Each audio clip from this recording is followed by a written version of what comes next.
Hey everyone, and welcome to episode 199 of Comics from the Multiverse, the DC Comics podcast from MailFuzz TV. I am Peter, and joining me, as always, is Matt. Hey, it's completely in our fashion that a global pandemic might uproot the 200th episode. So that's not uproot, upstage. Yes. That's what I meant to say. Yes, 200 episodes in quarantine next week. Carter's also here.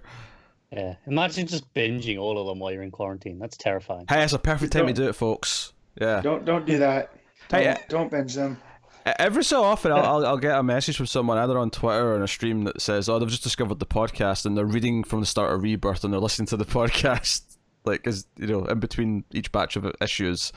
And I'm like, "Oh, that's an undertaking."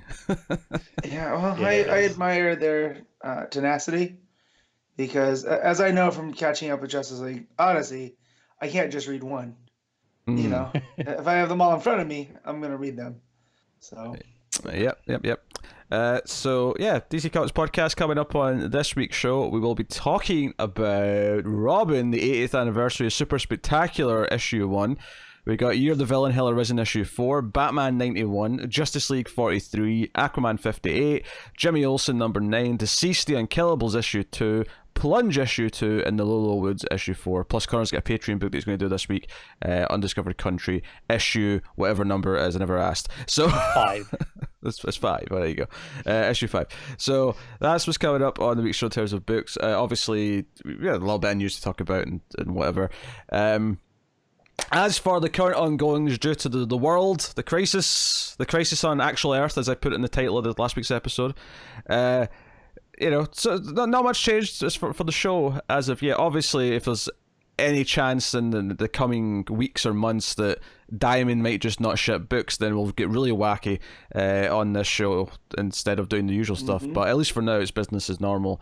Obviously, a lot of your shops might be closed. They might be doing mail orders or curbside pickup. Just make sure you contact them. Obviously, digital is a solid option right now, unless you're in Europe and the prices just skyrocketed, in which case you're just kind of mad. I will say on the comic shops, there's a lot of creators kind of, you know, signal boosting specific shops that are, you know, asking for it, and, you know, just the ones that are doing mail order or pickups where they're allowed, whatever the situation is. If you can support them, great, go do it, because you know, they need the help.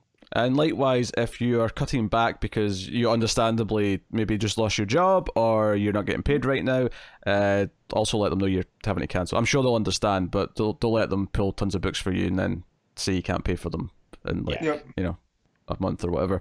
So communication is key in these trying times. Like I'm not saying that as a joke, but if everyone communicates a little bit better, Well, I know make things easier. Did anyone else pick up any extra stuff this week from their shop if they could? Yeah. I didn't pick up anything extra. I added more stuff to my pull list, though. Okay.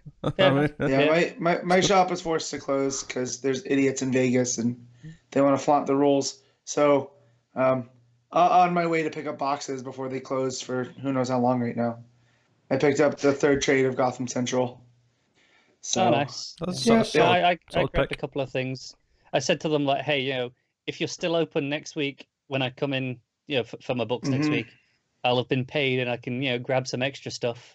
But they are literally on a day-by-day basis as to whether or not they will be open. Connor, this would probably please you. That know that all the alcohol stores here have been deemed essential. Of course they are. Yeah. You want people to get through this chaos sober? Yeah. No. Well, I will. Well, we'll sure. Okay. Yeah. Already sober people will, but the rest of us need a goddamn drink in these trying times. Everything's. I've been tweeting my reasonably well stocked thing, and this may or may not be a rum and coke, and that's nearly done. No. Everything's day by day right now. I'm not transitioning to the wrestling talk, but just this week on Dynamite, they didn't say next week. They kept saying next Dynamite because they actually don't know if they've got one next week because the rules could change again. And you know, in 7 days. Yep. Everything is day by day right now. Is it weird that I miss going to work? Yeah, I miss that routine. I'm still going in reduced hours, but I'm still there. Yeah, world's a weird place. 2020 you know what? I don't know if we knew this when we started 2020, but this is going to be a You year. can have it back. We're all going to be talking about this for a long time. Yeah. I'll be taught in schools. I was saying to someone earlier, in the same way that remembering 9/11 is the marker for the previous generation as to whether or not you can before or after is like the defining cutoff point. I think this will be the cutoff point for the one that comes next. Yeah, the people who remember life before the oh, shit. I need Beep. note to self: bleep out thing at around the 5-minute mark. If we had bets on who was going to do that, it definitely would be me, right? Like, it was on me, I'm sure. Yeah. I've been down there all week and been like, say Eileen, damn it, say Eileen. Not on the rule keeper. Not at all. No.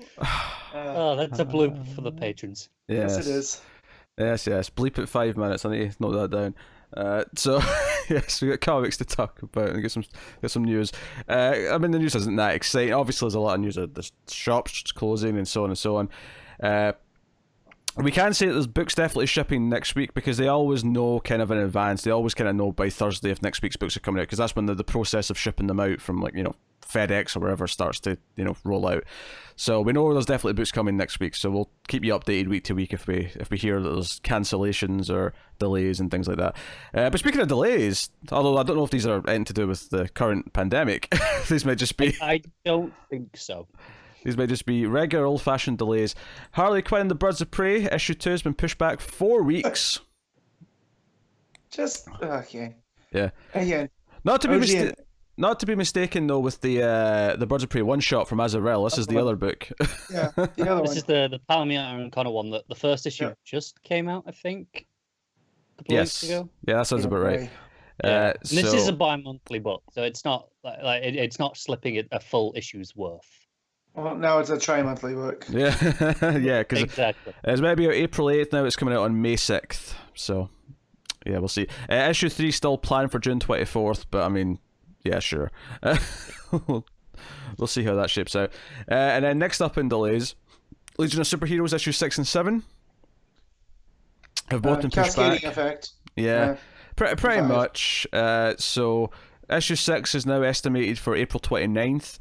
It was originally April 1st and then got postponed to 15th and now 29th. So yeah, it's because 5 got pushed back, now 6 and 7. 5's next week, I think, right? So yeah, something like that. Yeah, I mean, even the 15th was pretty ambitious. Yeah, and then 7 is due on May 20th. So that's a 2-week delay from its original date. So, I mean, it's just a knock-on effect. One got pushed, the others that came after just had to get bumped back eventually. They just, for some reason, they insist on not doing this when they push back the first one. They like to pretend they're still going to hit those dates. If there was different artists on the book, or you were going to do fill-ins, I'd get it. But it's stuck on all of these issues, as far as I'm aware, and that's still the plan. So just as soon as you delay one of them, and you're not going to do a fill-in, just go right. Okay, we'll just knock all the others back by a month. We won't solicit the next one.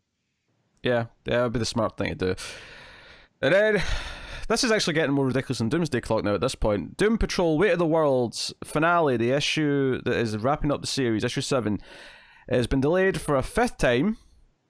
And it's now estimated for April 29th. The original date for the record was January 29th. So it's actually, you know what? It's been delayed so much that the 29th is once again a Wednesday. It works out for him. That's how much it got delayed. Maybe that's the real incentive to hit this one. Maybe. When's the next 29th or Wednesday? Like, is there even another one this year? I don't know. Who could say?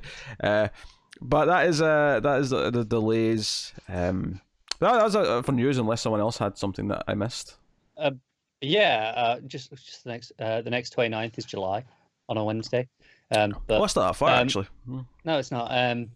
There is an actual delay that has been caused by Eileen that we should actually talk about. We talked about shops in general, but Free Comic Book Day has officially been delayed out of. And it usually May. Yeah, it's usually May, isn't it? Usually the first Saturday. First Saturday in May. Yeah, they've delayed it. They're saying until sometime in the summer. Right now, they don't have an official time date yet, but not surprising. Okay, but then I would like to take the bet that it won't actually happen in summer, and I'm counting summer as the end of August as the end of summer.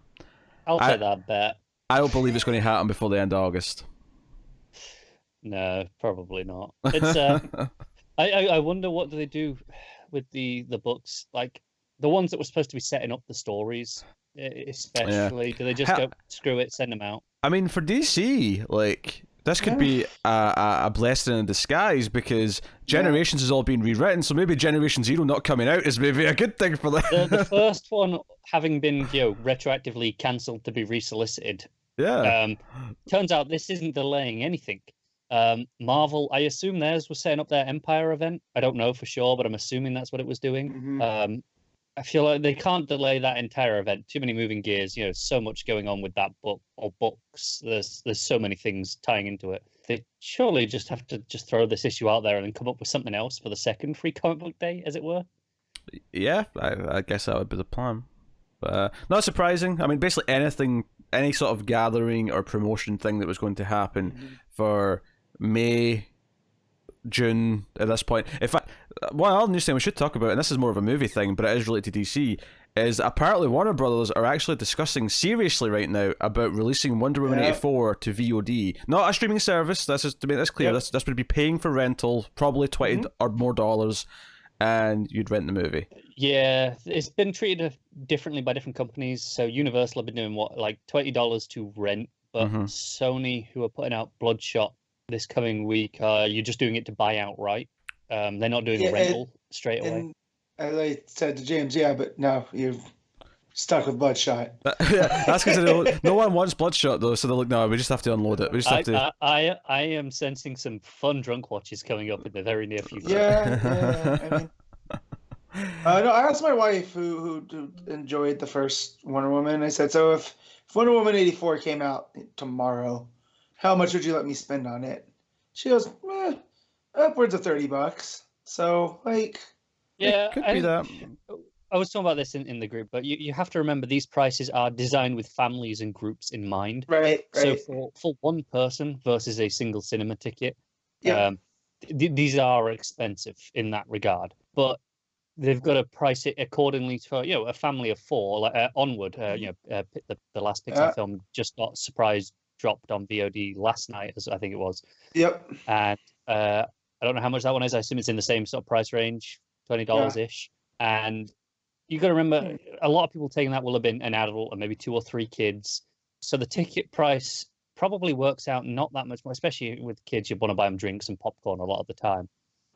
This probably works out significantly cheaper for those families. So it definitely evens out, I think, between all the people it applies to. Honestly, I'm surprised it's as low as 20. I mean, I think the argument is probably the most average group of people to go to a movie is probably 2. So it's the price of roughly of 2 tickets for most people. It is. Yep. And I think people are generally speaking kind of okay with this price range, because I know about 2 weeks ago when this all started, when the delays started, and Twitter was going, first company that puts their movie up for like $40 or $30, they're going to rake it in. So the fact that they've come out at like the 15 to 20 range, I think is a pleasant surprise for most people. Yeah. I wonder if it's almost like they're trying to just go for the goodwill and don't want to milk it too much.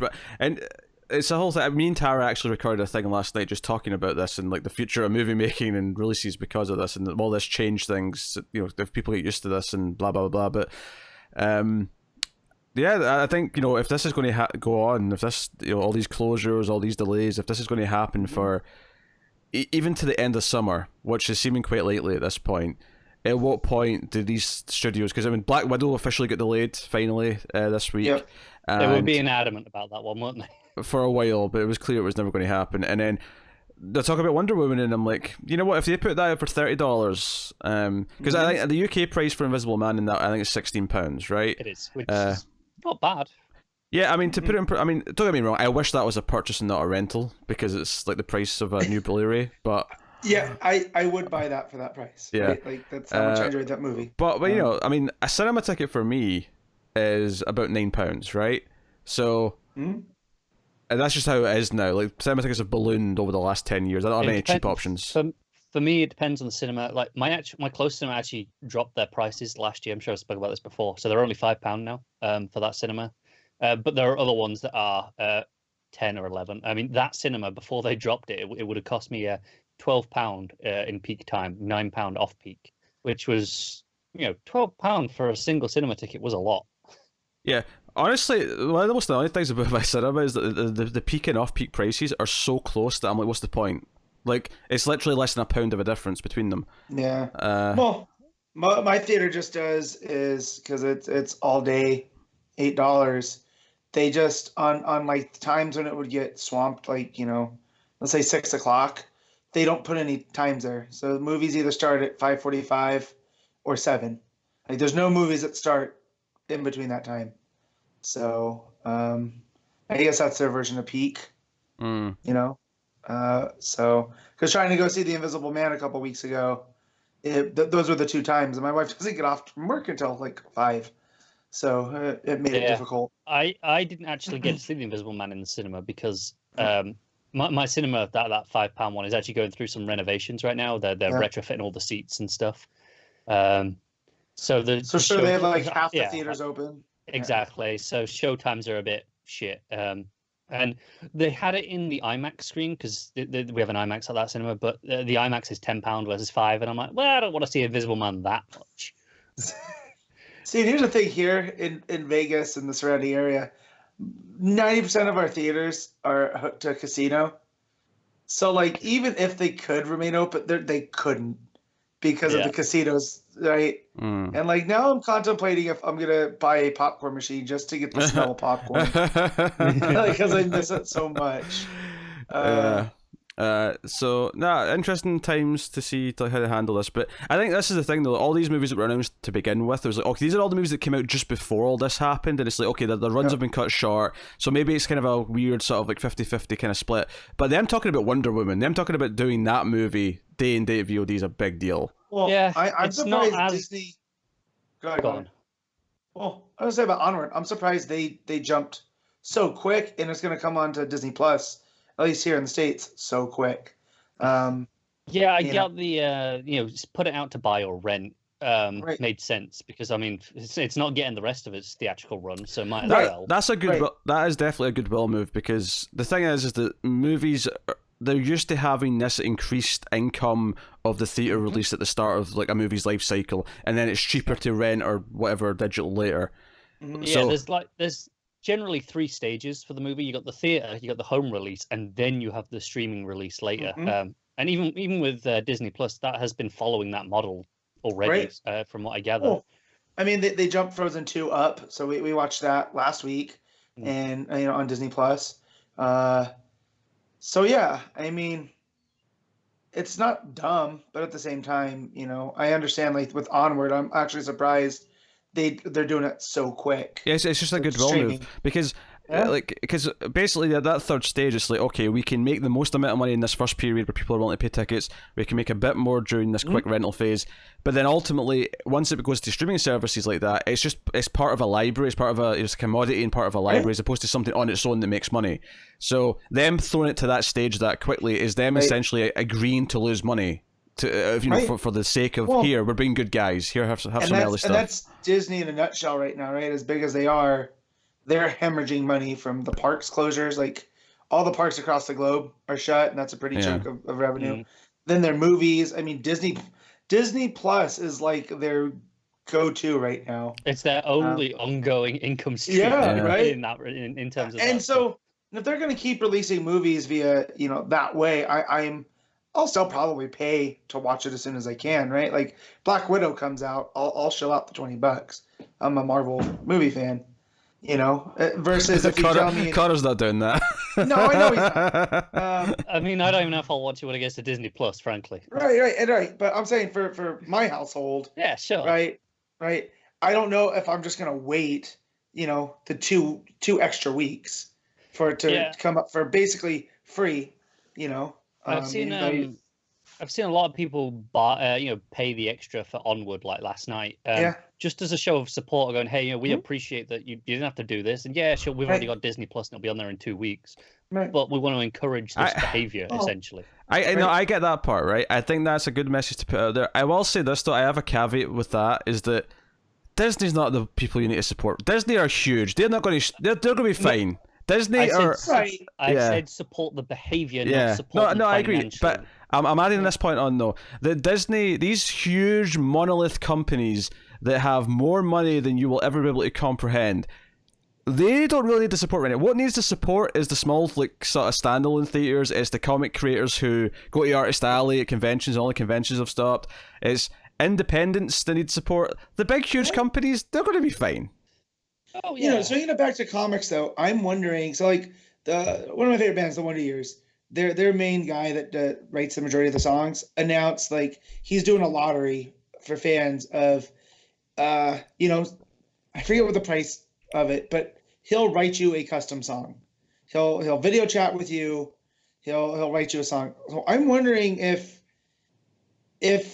comic creatives are going to get to that point. Because he can't tour. I mean, comics and music are two completely different industries. I've seen a lot of signal boosting about, hey, let's get commissions going for at least for the artists. It was hey, if you can afford it. And but the music is the same kind of thing. Like, Taylor Swift could literally not do anything for 5 years and be fine financially. But there's a lot of smaller bands and stuff who they need to keep playing shows, although they're not making money. And that's why I almost bought a 4 Year Strong shirt this week until I realized even if they'd come through town, I don't like any of those shirts. So I'm looking for other ways to support them, because that's where the majority of the bands I listen to make most of their stuff off of touring, right? Oh, yeah. So do now. Any way that I could support them, I'm planning on it. And I look at comic creators the same way. So, like, if, let's say Tynion was even, he'll write you a short story for X amount. Like, that's something I'm willing to shell out for. Sure, to support a writer that I really enjoy right now. Yeah. That said, he works for the big two. That was a bad example. Yeah, I mean, the thing with comics, though, is that with comics, like, even if, you've got DC and Marvel, and they're going to be probably okay because they're DC and Marvel, and they've got these big companies behind them, but the other part of that, though, is all the stores, which will be the ones that die. And if they die, then those two are going to have a problem selling their books. So comics as an industry is a very boutique industry anyway.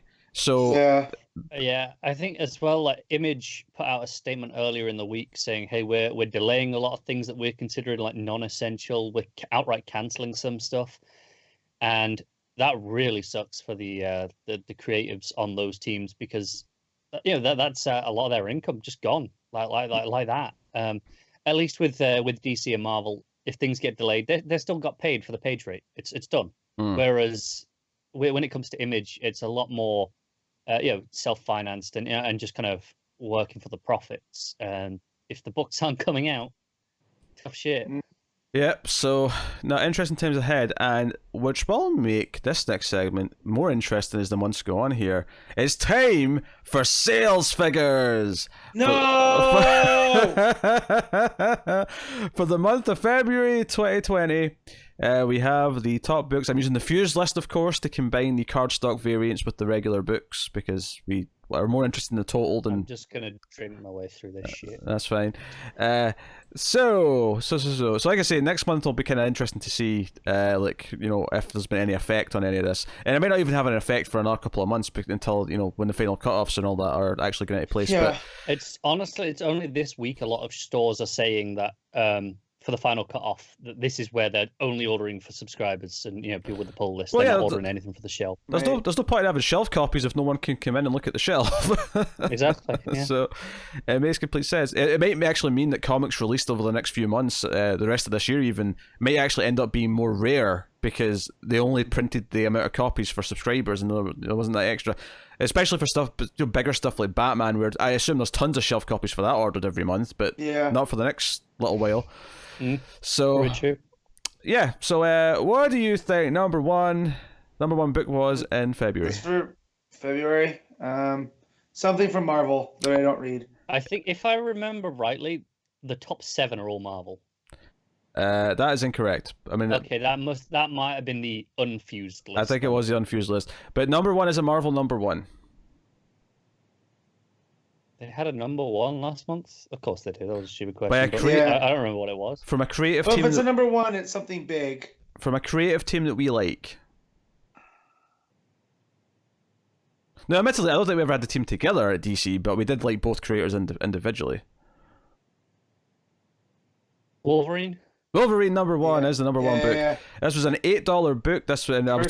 Percy Bogdanovich was the team in this. That's right. So that did well for Marvel with 190,000 copies. So that's cool. Numbers 2 and 3 were X-Men 6 and 7 with 92,000 and 76,000 respectively, which is interesting, that dip there just from 67. But I think I know what 4 is. it was 4. Batman 89. Close, 88. Okay. 88 beat 89. Those are the next two books though. Okay. 74 and 73,000 each. Well, is 89 the one that's like the actual first appearance of Punchline? Nobody knew it, but I don't think anyone knew it before final cutoff. No, so it didn't get a boosted amount. Gotcha. Yeah, it was Hell Arisen issue 3 that was getting snapped up by the. I still don't have, and I'm salty because I organized my comics and now I have a gap. And then number 6 is a DC number 1. I assume we read this. Yes, we read. Yeah, definitely. Is it Plunge? A bit ambitious, I know. Not Plunge. Is that Plunge? Shoot. I read too many comics. Yeah, we do, because I don't remember any of the number ones. And people will say it, and I'll be like, oh, yeah, that. We really like the writer. All of us. All of us. One might say he's our Lord and Savior. Oh, yeah. Unkillables. Yeah, DCeased Unkillables number 1. Is number 6. Reddit liked it. With 72,000 copies. That's only 1,000 less than Batman. Yeah. That was. It is definitely a brand now. After reading number 2 and then seeing what's on the horizon, it's definitely it's like his Injustice. Like he has an entire world. I am more than happy for DC to have more reasons to keep Taylor on board and more reasons for Taylor to work with DC. Honestly, if he wants to just keep DCeased going, I'll keep reading it. Just as long as he keeps putting them out, I'm going to keep reading them because not to ruin too much of the conversation later. It's pretty good. Mm-hmm. Number 7's another Marvel number 1. And you'll never guess this, so I won't make Gwen Stacy number 1. Not a chance. Not with 1,000 guesses would I have got that. What is that book? What is that book about, though? Like, it is about selling variant covers. Yeah, that's. Let me guess. There's a lot of sexy Gwen Stacy variant covers, is there? I don't know. I haven't seen any, but I'm assuming so. Probably. Yeah, they got like 5 art germ variants, I'm sure. To be fair, they probably all look great. Number 8 is another Marvel number 1. I think it's a one-shot, though. Yeah, it's a one-shot. It is Giant Size X-Men, Jean Grey and Emma Frost. Issue 1. Don't even know what that is. Number 9 is Amazing Spider-Man 39 with 60,000. Number 10 is Star Wars Darth Vader number 1. Number 1 again? Alright, fair enough. With 59,000 copies. And that was the one with the big ending. Possibly. I don't recall what the ending of that issue was. I've read 2 of them now. It involved someone that's very close to Anakin. Oh, yes, that ending. Yeah. So I'm sure number 2 will have a big deal, because I know people that didn't pick up 1 that picked up 2 this month. That's interesting. Yeah, the reason it's a new number 1, Pete, is all the Star Wars books relaunched because officially they've moved to post-Empire now instead of post-Star Wars. Although this is the 3rd volume of Darth Vader, because you had the Gillen run and then the Soul run. So which I'm almost done with. I got to push through. So what you're saying is it's the new Fourth Be With You. No, we're not saying that because that would be terrible. 4 sounds about right though. How many books are there? 4 sounds reasonable. Star Wars, Vader, Bounty Hunters. I think those are the only 3 so far. After is coming. All right. And then you got the High Republic stuff that'll be starting. Once Alpha starts, my statement will be correct. Once, real quick, Connor, you saw the Mando news? Hell yeah. Yeah, live action Ahsoka. All in for it. Not the first person that I could think of in casting, but no, sure. I like her enough. But funnily enough, when I was organizing comics, I went through my boxes of collectibles that have been since I moved, and I pulled out all my Ahsoka stuff, and then it happened that news comes out like 2 hours later. Just a weird confluence of events. Does Ashoka have a shack? What do you mean? He's trying to make a rhyme, but it's Ahsoka, not Ashoka, so it kind of lost all impact. Okay, fine. I don't care about these stupid characters. I mean, yeah, well, no, but this is huge because this is her post where we left her in Rebels. So Yeah, and I've seen some people go, "Oh, but they really wanted to continue another animated series," and I get that. But Filoni's still involved in Mando, so I got faith. Alden brought up too. You know what about Ashley Eckstein? I'm like, well, she's super close with Filoni. I'm sure this had her blessing, so she'll be working on it in some way. But yeah, cool. All right, that was exciting talk, guys. It was more interesting than sales figures. So, it's not. We got Batman: Curse of the White Knight was number 12. Good. With 54,000. We got through the 10 and we're still going. I always do a few key DC books to see where they come next. Unfortunately, Marvel are dominating this teens a little bit. Yeah, that happens. I mean, the shotgun method is going to land until people get tired of it. Yeah, number 19, Justice League 40. Then Detective Comics at number 20 with 43,000. Marvel kind of dominating the top spots. Joker Kills Smile was at number 26 with 42,000. I think most notable here again, and I've been saying this kind of every month more and more, but how quickly it gets down to the 40,000 range, but then there's tons at 40,000-ish. Like, there's tons around that range. Do you think Smile Killer will have a boost? Because technically it's a new issue 1, even though it's really just issue 4. I mean, maybe. But, I mean, that's kind of what Lemire does, though, doesn't he? Like, he works in those weird amorphous... Here's the thing. I don't think it'll have a boost because it's number 1. I think it'll have a boost because it has Batman in the title. It's just so weird to me, the idea that it'll get a boost because people will pick it up because it says that, even though it's clearly the 4th issue of a 4-issue series in basically every regard except the official numbering. Yeah, I don't know. Action Comics is down to number 45 with 34,000 copies. I wonder if that's the JRJR effect. Let it burn. So I was reading Daredevil, Man Without Fear the other day, and JRJR's art looks good in that. What the hell happened? I feel like it's laziness at this point. No shade to JRJR, but you can just tell he's not putting the same amount of work in. Even if you look at his Captain America work from the Remender stuff, it's just which I know I remember people complaining about then, like we are now. That was leagues above what this is. Because I'd never read that book before, Man Without Fear, and I just thought, sure, why not? And I was going, oh, this is why people are fans of JRJR. This looks really good. There's the odd face here or there that I don't like, but overall, it actually looks really good.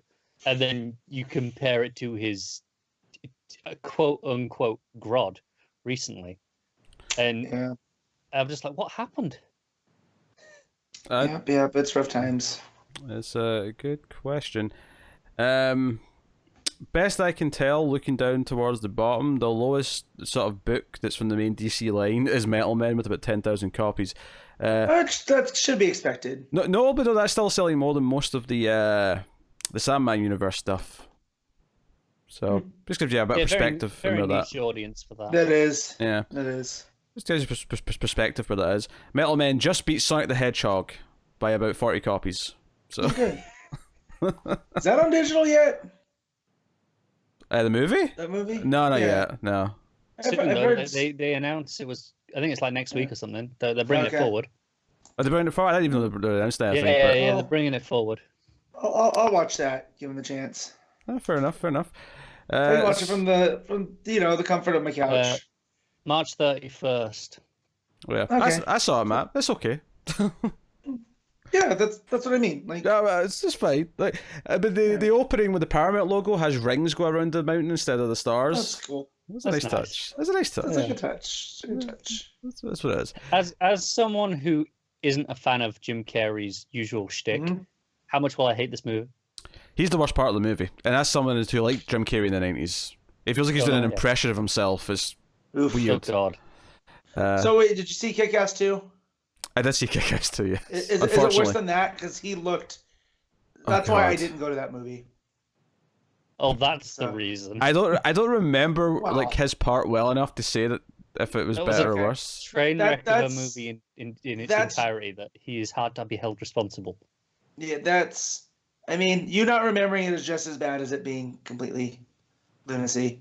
Yeah, You know. I don't recall, but I mean, no, maybe it's enjoyable enough for what it is. It's a.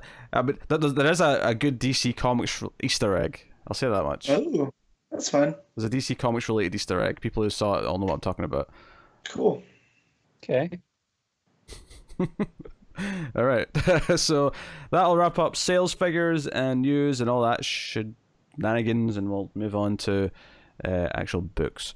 All right, books, and of course we're going to start off with the big super-sized, super spectacular 100-page anniversary extravaganza up your ass. It's Robin's 80th birthday.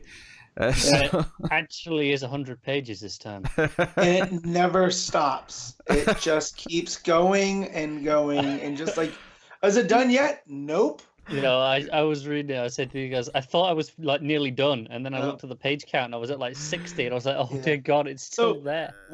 So I put most of this off till this morning, which I normally don't do, and it was really cold downstairs because we're not, it's not that cold here, so we don't have the heat on, and we have the doors open. The weather's kind of nice, but I got super cold, so I huddled under a blanket with my iPad to read this, and I almost took a nap. Because it was so nice and cozy, and just the pages just kept going, and I had to sit up and get out of my little cocoon so I could finish Robin. You know what? Yeah. This is the one that they've put the least effort into so far. And I don't mean even in terms of the stories. I mean, they're not even doing like original pinups. Like, it's just, hey, look at these classic covers. Yeah, that was a problem. That said, a couple of the stories you could tell the writers really tried. And I appreciate that because you could tell they like Robin. I'm still upset that we didn't get a. I'm drawing a blank. He did the New Order. Cale Higgins. Yeah. I'm surprised we didn't get a Higgins story. Maybe just been maybe they wanted. Maybe he didn't have time. Yeah, and I know he's busy, but at the same time, like I could tell Tynion really enjoys Tim Drake, and I know the same for Higgins with Dick Grayson, and he had a really long Grayson run. So, man, I kind of we were kind of late starting today. At least, well, kind of. It wasn't actually that late for me, but because Matt's clock's already changed, it was really late for Matt. But it's part of it is because I woke up when I was supposed to wake up. I was like, okay, I need to read this Robin one shot. I'll do that first because it's the big long one. I'll get it out of the way. I read 2 of them and fell asleep, and I woke back up with 2 hours later, and that's why I was late today. It's not hard with that first one, especially because it's. We'll get there. Well, let's go through them. I mean, I don't know if we'll spend much time on each one individually, but just to sort of summarize what they are. So the first one, so they kind of go in order of what the Robins are. So the first 3 are Dick Grayson stories and so on. Mm-hmm. The first one is the Marv Wolfman, Tom Grummett story. So it's got the kind of classic art style. Yeah, Grummett is the one who did that classic Robin cover of the first Robin book, and it is very much associated with the character because of that, if nothing else. And it's basically the story of how Robin leaves Batman, how he makes his choice to leave. Because he keeps kind of going against Batman's orders, and the kind of twist at the end here is that when Robin tells him that he has to go to fill his own thing, and they have this kind of heartfelt goodbye, Batman's narration kind of says, "Oh yeah, I was intentionally pushing him because he did a little shove to finally make the choice. Like I was being a dick intentionally." Yeah, but that's not good. That's borderline abusive behavior. No one ever said Batman was a good parent, Matt. Yeah, that's true. Honestly, I thought the fact that. Go ahead. It all sounded a bit off to me. I didn't realize this was Dick until the very end. I thought, is this Jason? No, it's so much like Jason for a lot of it. Well, it's definitely Wolf. This is Titans era, New Teen Titans era. Wolfman, he's created the concept of Nightwing as on his own. So it fells of that era, and to me, that era is still very hard to read. So this one was a chore to get through. I started reading this one, I went, oh no. If this is what this is going to be like, I'm in for a rough time. Well, I didn't necessarily dislike this one. I didn't necessarily like it that much either. It's not bad. It's just the pacing's off, and from what I'm used to. I like the art a lot. Yeah, that's good. Carmen, Yeah, I like the art. It's kind of solid. I like the kid telling him he's only wearing a Batman shirt because they were all out of Robins. What I'm like, bullshit. that was cool. He's just saying that to make him feel better. Joe, I like about this watch. Actually, I like that it's establishing that we can just number the Robins now because it's like Jason's Robin 2, Yep. but Roman numerals, not a like I like that. Stephanie's Robin 4, and then it doesn't say Damien's Robin 5. It says Damien's Son of Batman. That's like his moniker. Right. But you know what? No, he's Robin 5. Well, it goes. See, that's not continuity canon, though, right? That Steph. It is now. Well, that's the thing. I don't know if it is. Joe, it's funny. I saw a lot of these stories are clearly just associated with their runs of their time, and they're not canon. In the same way that the Flash, what was it? Flash from Yeah. There was a couple of stories this week I saw about how the Robin one shot confirms that Stephanie was never Batgirl, but she was Robin, and all I could think was, okay, first of all, we knew she wasn't Batgirl in the continuity. That's not a new thing, like because the whole thing in Tynion's detective run is that she saw a glimpse of what past she didn't have anymore, right? That was very clearly defined. And secondly, that doesn't prove she was Robin in the current continuity. This is just these stories that have to be continuity. The only one that's in continuity for sure is the last one because it's actually tying into Teen Titans going forward. I would counter that as well with the Tynion one because it's clearly a prequel. Oh sure, yeah, sorry, you're right. You're right. Yeah, so the Titans is a prequel to his run. Yeah, that her stint as Robin and her ended up with Tompkins faking her death to prove a point to Bruce. Doesn't that kind of factor into her becoming Batgirl? Kind of, yeah. I mean, yeah. So like one has to go. It's kind of like the JJ Star Trek stuff. Everything has to happen in order for this parallel to still work out. Yeah. But also, my greater point in this is the odd number Robins are just better. 1, 3, and 5, and we won't talk about 2 and 4 as Robins, and we're good. I mean, sure. I mean, Stephanie I prefer as Batgirl, but yeah. Right. I will not. I'll take Steph over some other characters, but not necessarily as Robin. Sure. It's reverse Star Trek, right? All the odd numbers are not so good ones. No, the odd ones are the good ones. No, you're right. The odd ones are the bad ones. You're right. Yeah. Even though I don't necessarily, that's how I know that. I don't necessarily agree with that overall, admittedly, but because I actually really like 1. And I'm not that keen on 6, gotcha. But just whatever. Whatever. Anyway, so I think Steph as Robin for an extended period could be fun, but that was never what happened. It was a condensed kind of like thing. Well, it was. I always feel like she was just a pawn in War Games, and that they killed her as a shock moment, and no one realized how much we actually cared about Steph. If Steph actually got a tenure as Robin for like 5 years, we might be looking back at it going, yeah, Steph was one of the great Robins and we count her. But granted, it wasn't 5 years. What's that, Brian Miller? It's 24 issues. Again, I should know. I just came across it. I was reorganizing. 2 years, right? Yeah, but 2 years was enough to like really establish that. No, she's like. I mean, her babysitting Damien's still one of my favorite Batgirl stories. Oh yeah, I love that story. For any Batgirl. Love it. Babs, Cass, or... In fact, you can hear me and Carl talk about that Stephanie Brown Batgirl run on previously in the Multiverse. We just did issue 2 this week. Yeah. So, something else we started on that was year 1.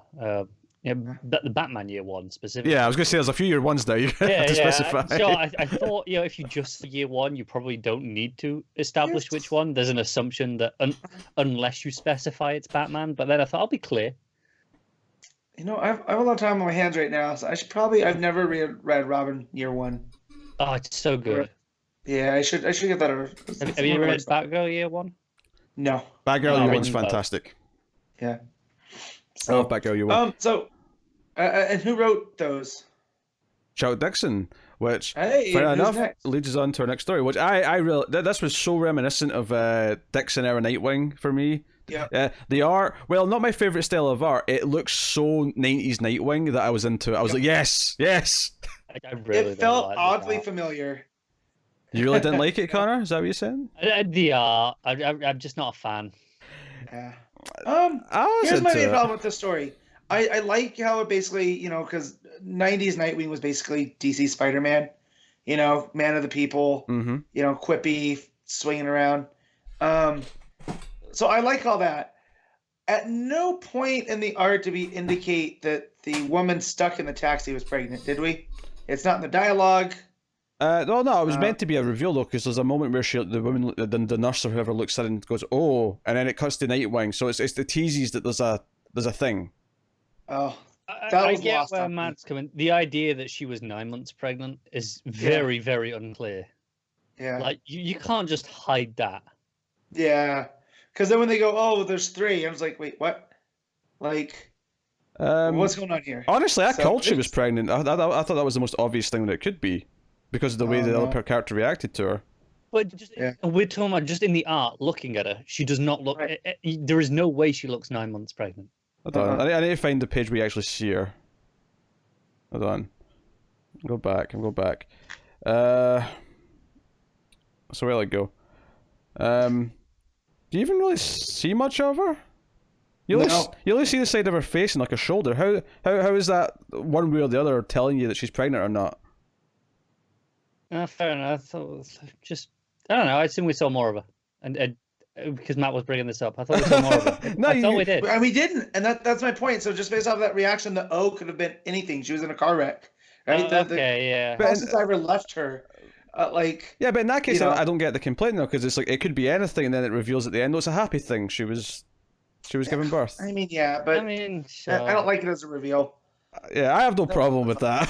I have no problem with that. But honestly, like I think a lot of this, my problem with the art is I found a lot of it was really indistinguishable in general. Like a lot of it was just kind of murky, is the way I describe it. Yeah. This looks like 90s Nightwing to me. I was like, yeah, this is what Nightwing should look like. This big, bulky, cartoony, like. I'm like, if you look on like the second page of this story where he's swinging with the woman, like her face is just terrible. I mean, yeah, but the overall image of it looks quite good. Yeah, I'm not a fan. This is just too subjective to like. I don't know. I feel like all art is obviously to a point. I feel like there's definitely an era of people though who love this, and I feel like this fits in. This is definitely one of my favorite stories in the book, mainly just because it felt such like Dixon era Nightwing, which obviously we've been so far removed from, because.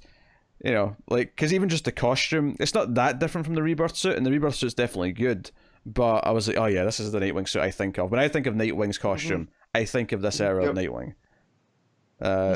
So, I appreciate the second story. Third story is a Titans story by Devin Grayson and Dan Jurgens. There's a whole switcheroo thing where it's actually mostly set around Hive, and you have Damien Dark complaining about how the Titans beat them. He's like, oh, I told you to do this and this and this. And the twist is that the main sort of henchman with the mask who's talking to him the whole time is actually Dick, and he sort of reveals himself. Yeah. Dick reveals himself. What a sense.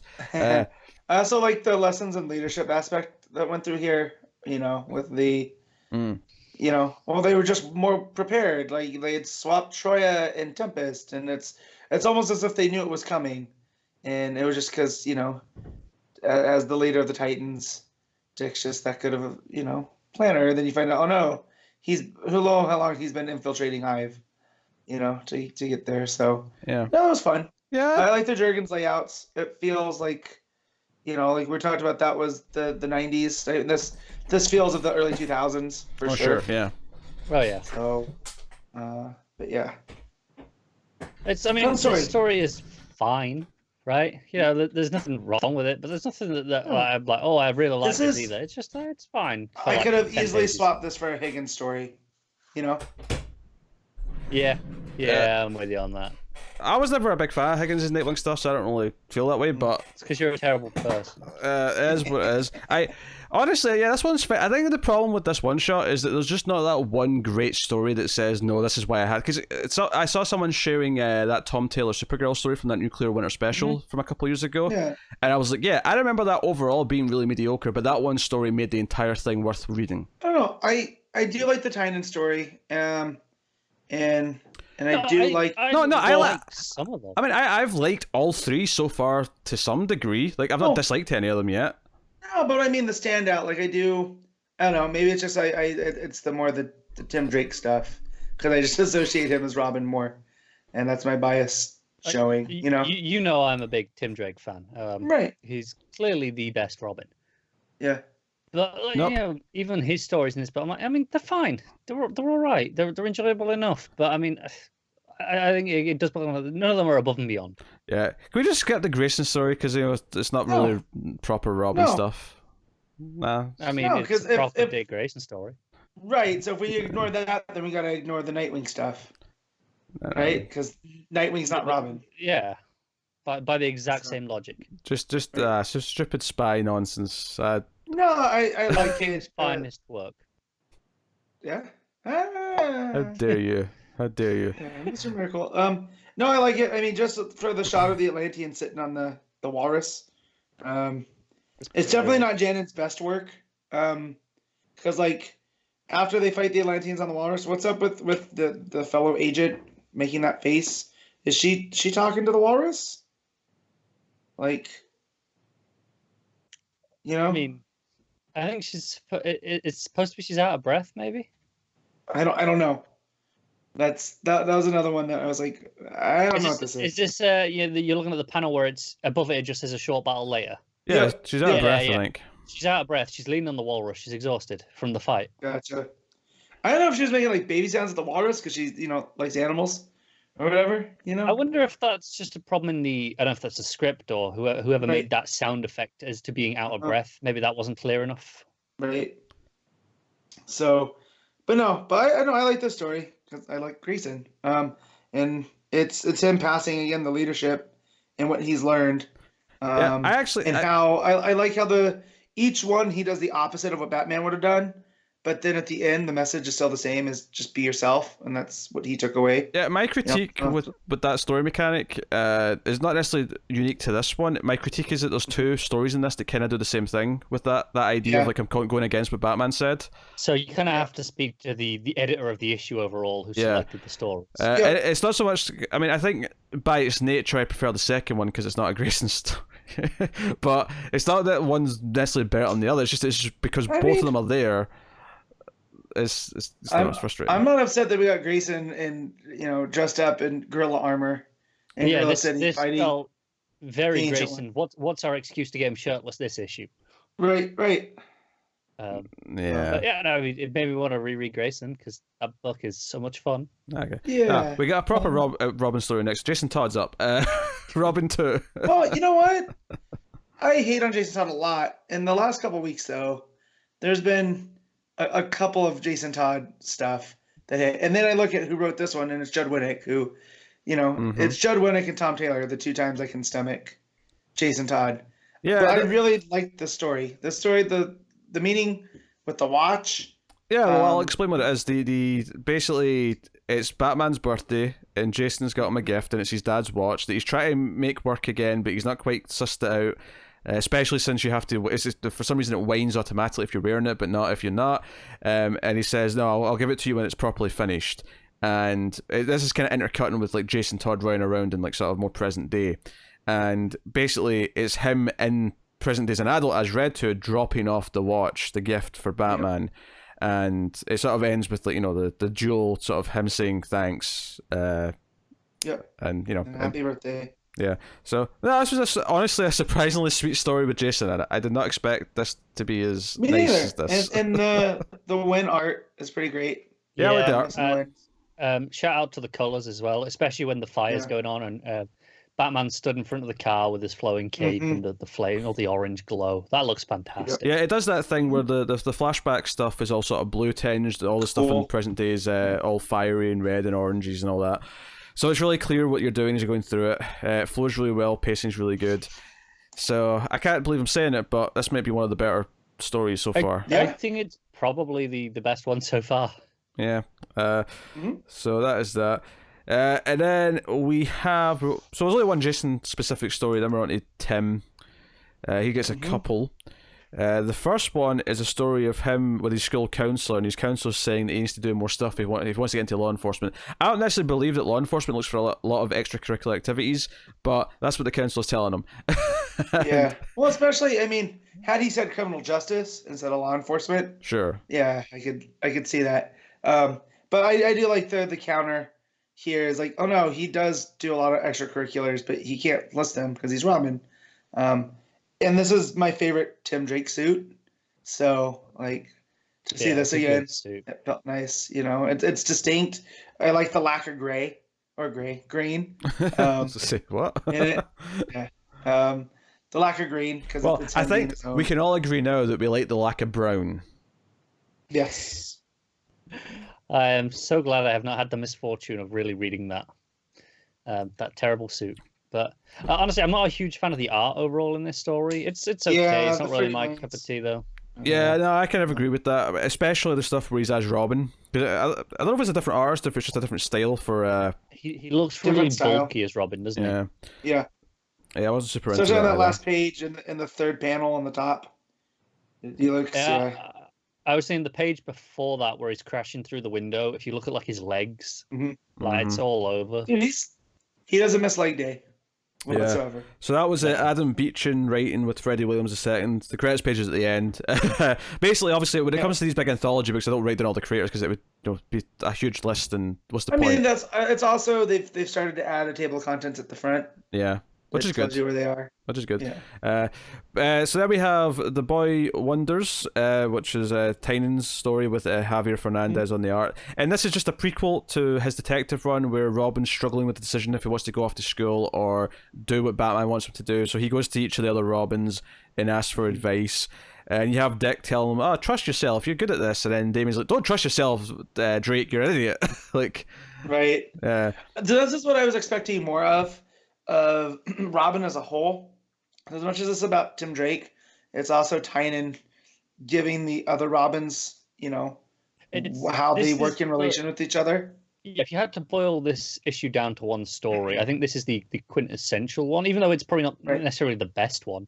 This is the one that showcases all of them in the sense that Dick's like, no, be a leader, and Jason's like, no, improve on Batman. Take his ideas but make them better. Yeah. And Damien's like, just do whatever the hell you want. It's one of those things where it's kind of obviously we love that run, so it was cute to have a lead into it. But at the same time, because it is just that, it doesn't necessarily stand on its own as much as maybe a couple of others do. So, it's kind of in a weird place. I'm actually kind of shocked there wasn't a story in this where it was just like all the Robins like having like a meeting or something, where they're discussing Batman or something like that. I kept waiting. Yeah, I was really expecting like a sort of all Robins assemble, like what we got in the Pennyworth R.I.P. issue. Kind of, kind of like a Robin version of that. But I mean, hey, it didn't happen. Maybe the Green Lantern one will give me what I want. Give me all the Green Lanterns together. Talking I assume about you mean something. all the Earth Green Lanterns. Otherwise, that's a lot of people in. Okay, yes, all of the Earth Green Lanterns. Yes, maybe with Kilowog there as like a chaperone. Yeah. No, I want a Salak story. Come on. Okay, fine, just man on the monitors. Then we moved on to Stephanie Brown, who for some reason didn't get also credited as Batgirl because it says other aliases spoiler, but not Batgirl. I thought that was weird, but whatever. Yeah, that's. I wonder if that is supposed to be confirming that she was Robin, but not Batgirl in continuity. I guess. I mean, I don't know if it matters that much now, but I mean, yeah, I guess. Yeah. So the art in this one, I assume we're going to have opinions on.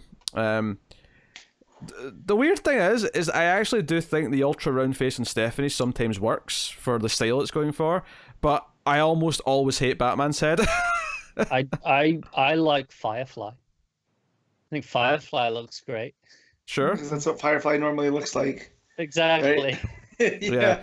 I think the ultra clean look really works for Firefly, especially with the way the lighting really reflects off him with the orange. Oh sure, yeah. This story is basically about Steph like trying to fit in as Robin and saying, "Hey, I can't just wear Tim's old suit. This doesn't work for me. It's giving me a wedgie."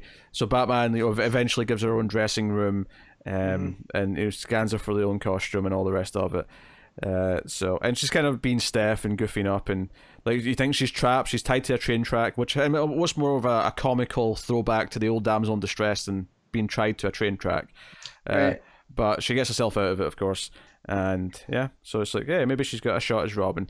It's kind of weird to like obviously I love Stephanie Brown. I don't know if you necessarily need to celebrate her as a Robin per se. Like if they ever do a Batgirl anniversary issue, then give her a couple of stories in that. Like yeah. But like, I mean, I'm glad that they included her.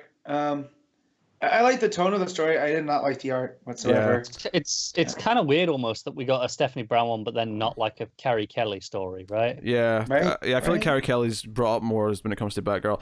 It's funny because I say it like Steph's head sometimes work for me. It definitely doesn't. That last page, where she's looking at the mirror, I hate her head. I think Yeah. it works more when she's out of costume. That's fair. Yeah. Yeah. But even earlier on when she's at the start or anytime she hasn't got the eye mask on, I think it works a lot of the because there's times where they're scanning her for measurements. I assume. I think she hasn't got the mask on there, and it works in those pages. It's just as soon as she puts the mask on, it just goes completely. Yes, but I assume you enjoyed the Nicholas Scott pin-up of her afterwards, though. Who didn't? Yeah. Even though I don't like her in that Robin costume, it looks pretty damn great. Yeah. We had a Stephanie Brown Robin run, or like where Batman, like all the other Robins are taken out, and Stephanie Brown has to step up and be Robin, just to give us some proper Robin time. So obviously that takes on to Damian, which the Robin current. Yeah, they point out that he's the current Robin, which sure, thank you for that. That won't age very well. Everyone else's ages because they're numbered. Mm-hmm. But Robin current, give it 20 years. Yeah, Right. Who's Robin 6 going to be? So exciting to find out. So this is a story. John is writing an essay for school called My Best Friend, and he's kind of grumbling through it, but he's talking about how he met Damien and how he's his best friend and blah blah blah. But of course, the story ends with Damien kind of like catching him writing this as he's falling asleep at the keyboard. Yeah. It's just kind of a sweet story. Obviously, this is Tomasi. This is the Super Sons. Yeah. It's almost a recap of the first arc, right? Of them fighting and then becoming friends. Yeah. I will say that the best moment here for me is the acknowledgement of he is Lois Lane's son, so of course he has spelling errors. Yeah. In his piece, and he's gonna get a Wurlitzer, right? Mm-hmm. Wurlitzer, Harrison. So I don't know how you pronounce that. Is it Pulitzer or Pulitzer? Because I've heard it both. Let me say it without thinking about it. Pulitzer. That's how I'd say it. Right. So then he says a Wurlitzer. That was pretty funny. So and then the last story is the Teen Titans sort of lead in for whatever that's going next. Which I don't think it's a surprise. This is probably the one that I enjoyed probably the least. Maybe I found myself really skimming this one because I was not a fan of the art at all. Yeah, that's fair. Robbie Thompson wrote it with I just accidentally went a different page on. With Ramon Villalobos, sorry, on art. Yeah, Villalobos. So, yeah, I mean, this is basically. I mean, I did like the little fake out where Damien's like got Batman looking at a fake Batman hologram or fake Robin hologram, but then Batman shows up behind him. Is like, yeah, okay, so we can play that game. Like, I enjoyed that little joke, but this is just setting up stuff that Robin's doing in Teen Titans, where he's talking about wiping the minds of criminals instead of sending them away to prison just so they can break out again. And that was pretty much it. Yeah, that'll never go wrong. I do like the symmetry though, the beginning. And the end, it ends with it starts with. That was a nice touch. Yeah, the final page is basically Robin doing all the same things that Batman did in the first page. Yeah, there's something to be said there. There's a Carrie Kelly pin up at the back. That I don't particularly like, but it's there. And then there's a nice big spread of all the Robins kind of hanging out on a rooftop. So, and that's basically that shirt special. I think, honestly, the vast majority of the stories are relatively enjoyable. I honestly think that. I think there's only one or two that I didn't like that much. And I think the problem is that 100 pages of relatively enjoyable, it's not the same unless there's that one standout, like, must-read story. Enjoyable enough, but ultimately forgettable. If you ask me about this in 2 weeks, I think I will struggle to tell you specifics about pretty much any of the stories. Yeah, that's fair. Don't get me wrong, it makes sense that Dick got the most time because he is the original Robin. He's the one that actually turned 80 with this anniversary, so that does make sense. So we'll see how it maps out. I mean, it's a weird thing to rate a book like this with all the different art styles, all the different writing styles. but I guess like if you're judging it as a 100-page book, is it worth reading? The answer is probably no, especially not when. I mean, if this cost the price of a regular issue, sure, I'd be like, oh yeah, you know what? If this was $4, yeah, by all means, go and get your money's worth. But but for the for that price, it's kind of like I can't $10. I can't remember. I feel like the bigger appeal of this, honestly, is for some of the variants. If you like one of the variants, like the anniversary variants, then that's probably a bigger appeal than any of the stories that are actually inside it. Is to have that, you know, that fancy cover is probably the truth. I don't regret reading it though, but it also it's pretty good. You know, I mean, out of all these specials we've had so far, though, it's probably the weakest one. I am looking forward to Green Lantern though. Green Lantern is definitely the one that I'm pumped for. Out of the rest that are still coming, but yeah. So, Matt, what are you going to give it? I'm going to give this overall just a straight 7. Like you said, it's enjoyable. Let's go up and down. Yeah, Connor. Yeah, I can't go quite that high. I'm going to give it a 6. It's okay. It's fine. You know, if you really want to read it, sure, but I wouldn't rush out. Yeah, I'll agree with Matt and go with the 7. I think, you know, it's hard to say too many bad things about it, other than just one or two stories maybe, but it just doesn't feel that important either. So, I mean, for me, that's the definition of a 7. Good, but not important. It's really kind of where that lands. So that'll take us on to Year of the Villain, Arisen issue 4, James Tynion the 4th, and Steve Epting on art. This is just Steve Epting this time. Just Steve Epting this time, yes. Well, that's because we get to Batman. There's at least 3 artists, so you know we can have fun with that later. Oh yeah. Hell Arisen issue 4. So obviously we kind of knew getting into this that it was probably going to be the lead into death metal, to given everything it's doing. Yeah, but it doesn't like. I don't know.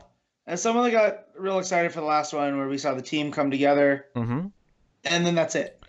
Yeah, it still manages to be underwhelming. I think it's I think it's underwhelming because this issue does 2 big things.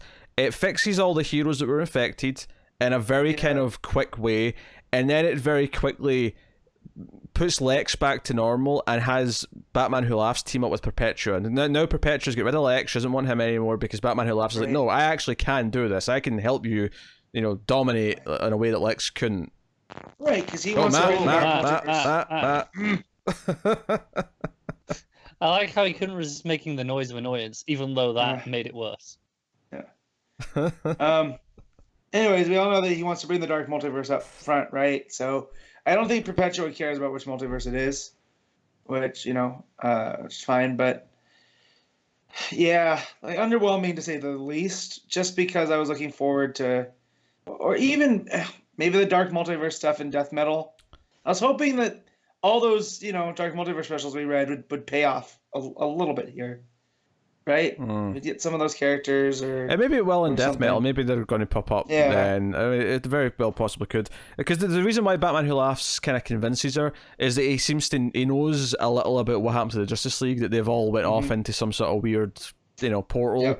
To try and fight her, and he actually has a chance of winning and fighting back, whereas Lex doesn't.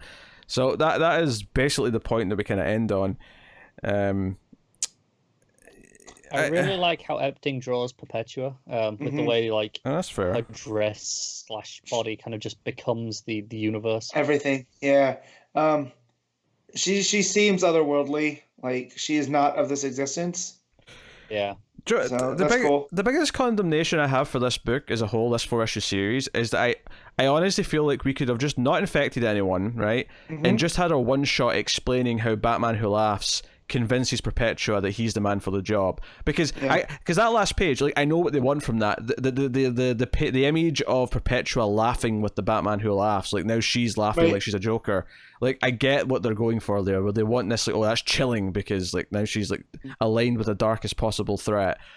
But all I could think was is that, I mean, this solved all the other things, and I'm like, what did we really get out of like all these dark versions of characters that was set up? You've got a bunch of shitty one-shots. Well, no, the Supergirl series has been pretty good with and her. Hawkman, to be fair. And Hawkman. Yeah, that's true, but I mean, you know, the rest of it's all for nothing. And besides, do we not trust the fact that those books would have been good anyway? Like, they didn't need to have the infected characters to. Hawkman definitely would have been great either way. Yeah. So it just, the whole thing feels like a weird side story in the run up to Death Metal that feels like it's mostly irrelevant. The only important thing is that Batman Who Laughs has superseded Lex, and Lex is back to normal. And if I was going to give the issue credit, though, I will say Lex's speech to Mercy about you have no idea what it's like to become the pinnacle of man, but still fall short of the gods that are around us. Like, that was the closest I've came to kind of liking, like, his character. Yeah. Kind of and the whole Lextopia, right? That all being a lie by Perpetua to get him to do all this. You know, like, because it's the future, it hasn't happened yet. You can't make that happen. Yeah, I don't think I was ever a fan of Lextopia, so I'm glad that was all bullshit. Oh no, see, I liked because he's such a megalomaniac. Of course, his driving force to do all that would have been, oh, I'm right. So this is why I'm going to go do all this. The way it worked on him was good. Yeah, so I liked all that. If anything, this story has made me like Mercy Graves a whole lot. Is it Mercy Graves? Mercy, whatever her name. Yeah, right? Yeah. Man, I have so many names in my brain. This is tough sometimes. There's no other Mercy I can think of, so yeah, Mercy Graves. Okay. I like Mercy a whole lot. You're making me like really question it now. I'm like, yeah, but I'm sure it is. Because it was Tess Mercer, right, on Smallville. Yes. Right. So there's Anyways, I really like Tynion's, which shouldn't come as a surprise because he does this a lot with side characters. So if she's gonna be more working with Lex going forward, and she's almost like a dark Jimmy Olsen, right? I kind of like that. Yeah, I really like what it does on the layout with the last page, the epilogue page with Lex landing in the crater, and I like the layout and just the top part of it, the corners cut off, making it shaped kind of like the S logo, the shield, and just kind of giving this parallel between Lex and Superman again. And that was a nice touch. Yeah, I mean, I think ultimately this just feels like it's it was nothing more than a stepping stone that feels mostly unnecessary. I'm gonna go one step further. It feels like they wanted to kill time between this and Death Metal. They wanted to have something being published between them, and they went, "Oh, this will do us for a few weeks," and that's about it. And I don't even hate it. I think if you read, come the final, a bit of Death Metal when the whole run's wrapped up, and you throw this all in like a couple of omnibuses or whatever, I think it'll read fine. Well, it'll be a fine, just a quick little diversion before you get into the final bit. But right now, it feels like they're publishing it just to have something being published rather than something they can deem as part of the ongoing mainline event that's coming up. Like, and it's frustrating because ultimately I finished this and went, this entire miniseries hasn't been terrible, but it's just kind of felt mostly worthless, and it's frustrating. I just, it's hard to get excited about, and I think I like the cliffhanger of the last ending as well, thinking, maybe this is leading to something, and I even like the idea of Lex coming up with a way to like free everyone, because it's this sort of murkiness of like him being the one who saves all the heroes. But there's a nice point as well when all the heroes are like, get them both, and Mark's like, what? Lex just saved all of you ungrateful pricks. Yeah, but he's Lex Luthor. Yeah. Yeah, he also led to the Justice League being eradicated. Look, I'm not saying that he's squeaky clean.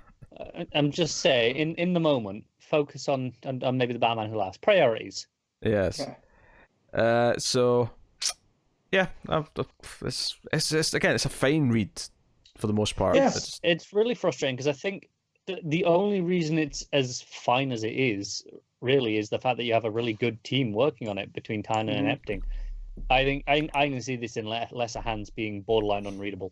Yeah. Well, I guess the problem is that it's not a story on its own. It feels like it exists between two other ideas. And, I don't believe that Tynion came up with a great idea. He's like, I can do a book about this. No. He was given where the story needed to end. He was told that this is what's leading into it. And you have to make all these pieces fit. Yeah, and I don't really blame him. I think this is part of his job. Obviously, it's like, hey, we want you to do this for us, and he's gone, okay, fine, I'll do it. He's done the best he can. It's not bad. Like, I think that's the key thing here. It is never a bad thing to read, and I say in lesser hands, this could be very easily. It's just not exciting at all.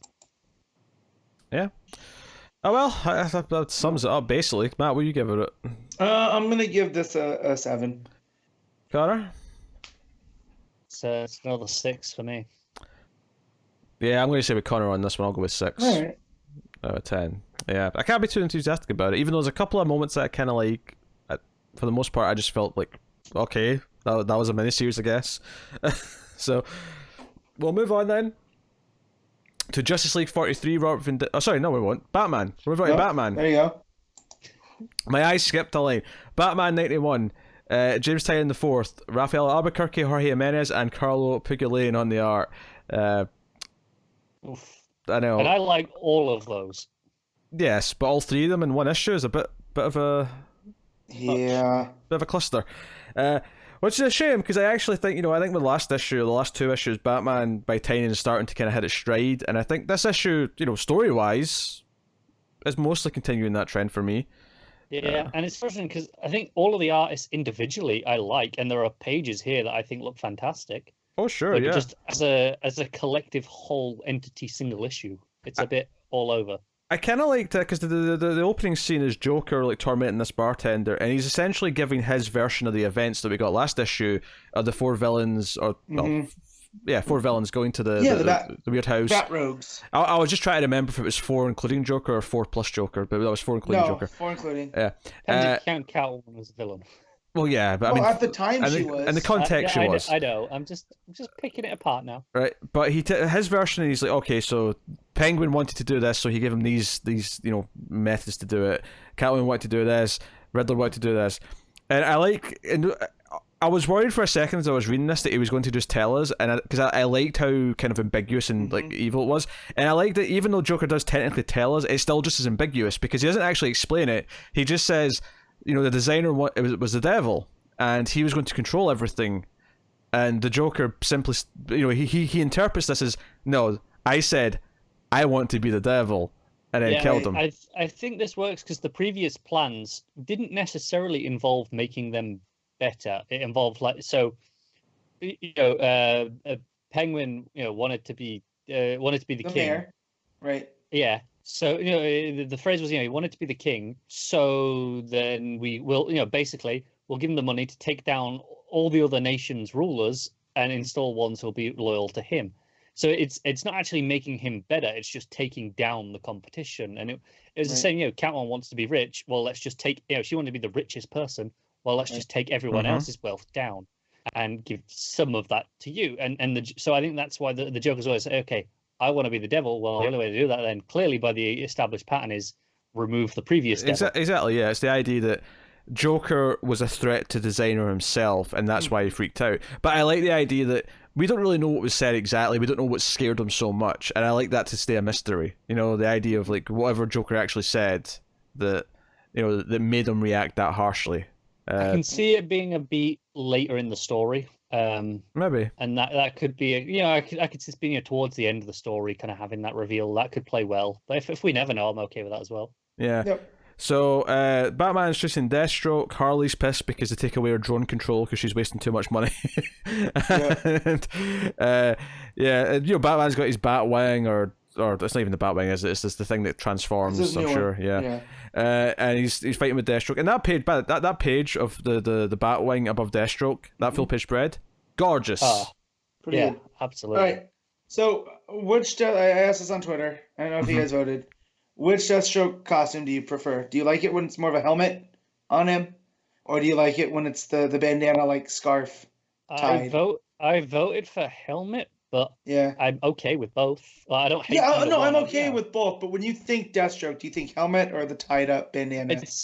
I generally prefer the helmet, but I like the flapping bits, at the back as well. So I'm kind of Yeah, I'm fine with both as well. But again, if you ask me to picture Deathstroke, I probably picture the helmet in my head as my instinct. And me too. But here the mask or the bandana that's tied, don't look bad. Yeah, it's really good. It's got that kind of ninja. It's got like the turtles, right? They all have the flaps on the back because of their masks. So it's that kind of idea. Deathstroke getting a lot of play this week. Oh yeah, this and Unkillables. So, but I like here. With they're effectively playing chess against each other, him and Bruce. So I do like all that. And the conversation with Catwoman and Harley. Yeah, I have to thought it was say, real good yeah, too. Catwoman and Harley was actually a really delightful conversation.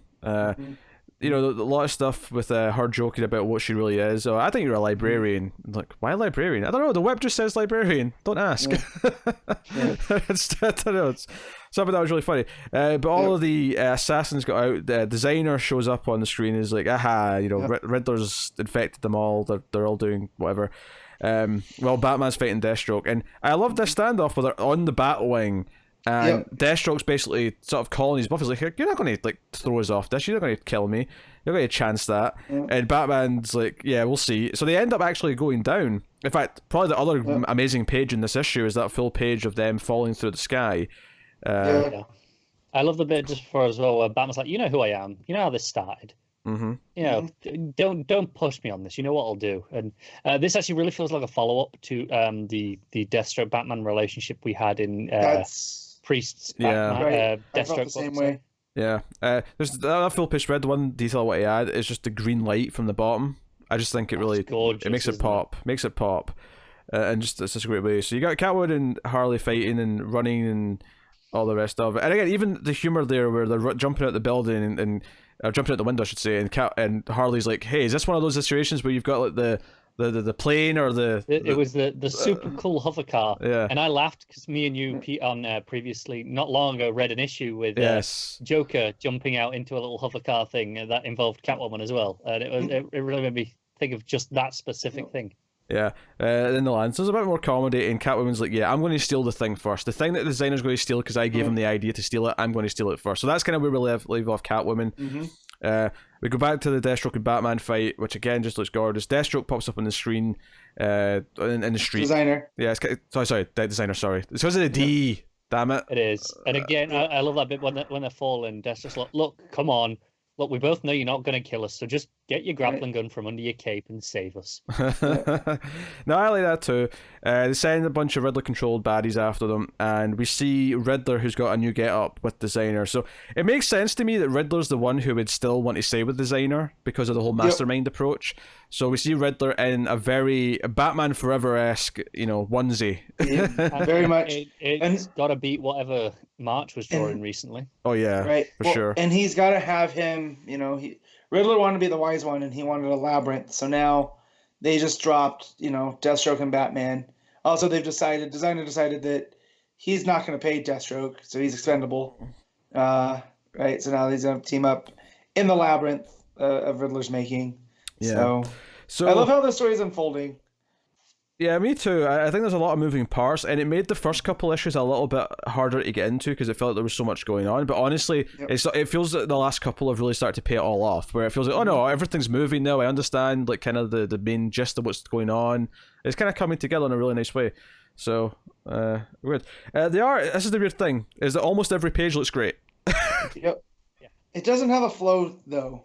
Yes, that's part of the problem. Between sections, yeah, like page to page, if it's the same artist, still looks great, obviously. Now, to be fair, the one good thing is that typically when it's Batman and Deathstroke, it's the same artist as it's been for Batman and Deathstroke. For same the most with part. Harley and it is very clearly split because it's the Joker section is one. Yeah. Harley and Catwoman, and then Batman, Deathstroke. So they really split it up in a smart way. It wasn't like random pages here or there. Like so I'll give it that. So it mostly works overall. Obviously, I would rather just have one of those artists through the whole book, but it is what it is. So I guess that's the beauty of double shipping, is that sometimes they have to pump this Get sort creative. of stuff out. Yeah. Well, I mean, all the artists will be forced to stay at home for a while, so maybe they'll get more work done. You know what? I've seen a lot of them saying, nope, they're getting less work done. Really? Because obviously they're used to working from home, but now they've got all their families there as well. That makes sense. Yeah, that's what Garrett said. He goes, "No, this has just made me want to, take more time on my beard." I saw him posting about his beard earlier, going, "Hey, look, you look after those beards. Unless you've got to shave it to fit a respirator mask on, then just bloody do it. Stop complaining." Yep. All of our beards are pretty, they're not big bushy beards. We can fit masks on. We're fine. No. Because of how those masks work. What? Yeah, it has to be onto the skin. So you can't They said There's one beard style that would have to be, and I think it was just the chin beard where it's close cropped, almost like a goatee. But you can't have anything on your lip, or it won't make a seal. Oh dear! Oh dear! Yep. Well, so, I might not need to wear one, so I'm okay. But... And I just got mine trimmed last week before my hair place closed until they're told they can reopen. So I got mine nice and trimmed. But if I have to, so I got to wear a mask, I'm willing to do it. Yeah, everyone's going to do, haven't you? Everyone's going to need a haircut actually in a couple of months' time. Like whenever everything goes back to some sort of normalcy. Yeah, I'm at the point where I was going to go get one this week and they weren't open, and I'm like, shit, because I don't want to just go somewhere else randomly. No, I have trust built up in the girl that cuts my hair, so if I have to reach out, I will. Yeah, I'm already at the point now going, what am I going to do? There's a bond between a man and the person who cuts his hair. You don't trust anyone else. That was it. After I moved, you have no idea how long it took me to find the right place to get cut. Yeah. All right. Well, we should rate Batman 91. What are you giving it, Matt? I'm going to give us an 8. Connor? It's a 7.5. I'm knocking off a full point for the shifting artist being very, very distracting. I've really felt it. Yeah, I'm gonna go with the 8 as well. I'll agree with Matt on this one. I like Tynion's hitting his stride, and it's been good stuff. So that'll take us on to Justice League 43. Robert Venditti writing with Doug Mahnke on the art. Do you know what I say I appreciate about this? I appreciate that this was only a 4-issue arc, and it ended when it should have ended. It didn't drag it on to 6 issues. Yeah. I appreciate that. A little too quick. Little too quick resolution for me. That's fair. I saw Venditti talking about what the next arc was, because obviously he's off it after that now because of circumstances. I'm sure we'll learn whatever the secret project is at some point. He's talking about how his goal, and he had a few more arcs kind of mapped out vaguely, but was always to take 2 of the members, or at least one member and another area of continuity, and kind of mash them together. So this here was Superman with the Eradicator and kind of the Daxamites, but then throw it together with the Green Lantern angle of the Daxamites and that sort of thing, and kind of just mash them together. And the next one, he's doing the Spectre meets Wonder Woman and the Greek mythology, which I'm very much looking forward to. That'll be fun, especially given what he did on Hawkman. Yeah. I have more faith in him after that, so that'll be fun. Yeah, so basically they're on the planet, and the Daxamites obviously are weaker, so, And Superman as well. And Superman. I love the page of Superman, punching and then be like, ow, my fist. Yeah. Oh, yeah. Because he never learned really how to throw a proper punch, because he never needed to. He's just stronger. So, yeah. Yeah. And Eradicator, once he realizes that his army can't win, tries to kill them all. He's like, no, I will eradicate your inferior. You will not work. Never mind, on to the next plan. Yeah. So Justice League obviously don't let him. And Superman kind of convinces him, hey, you can take my blood and you can use my DNA as much as you want. Because we're not obviously near a yellow sun, you can take my blood right now because I'm bleeding. Right. Of course, Wonder Woman's like, no, I'm not having this. And she sneaks up behind him, stabs him with the sword, and then rips off his goddamn head. Yep, that's how you do it.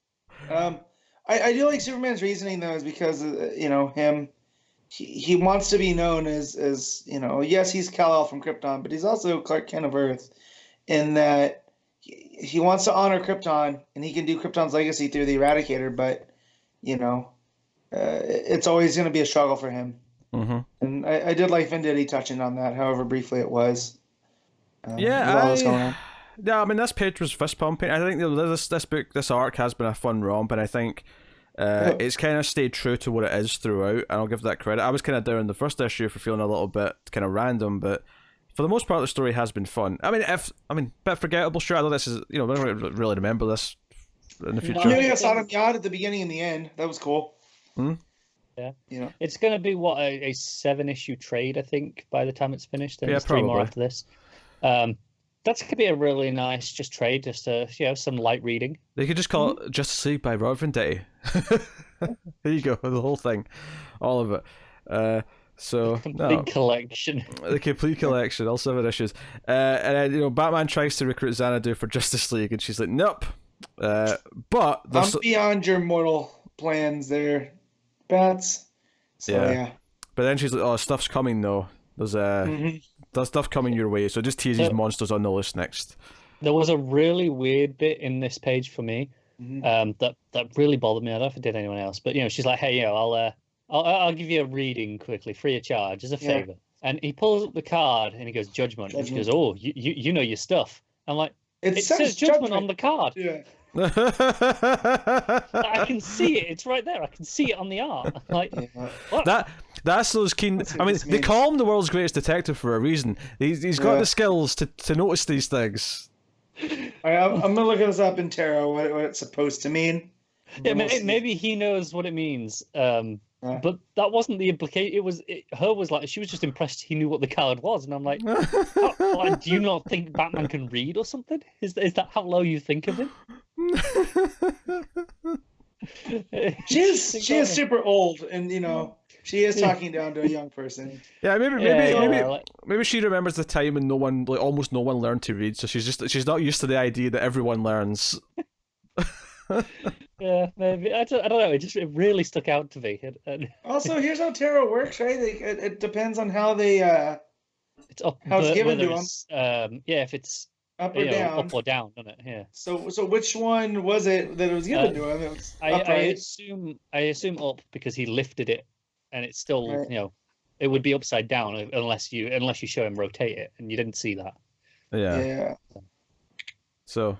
There you go. I mean, it can mean healing and wholeness. It can mean a spiritual awakening.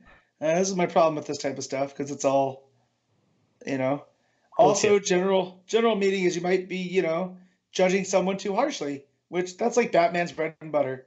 So, Jason would like a word. Yeah. Yes. All I could hear when Matt said that was "swear to me." Yeah, exactly. All right. I mean, I don't have much to add, but just like, honestly, it looked fine. It flowed well enough. It had some fun action beats. I enjoyed Wonder Woman ripping Eradicator's head off. I think that's the moment. Fun. That's the moment that made the issue. I think if that moment wasn't there, if they just let Eradicator go, it would have been a kind of a damp sort of squib of a finale.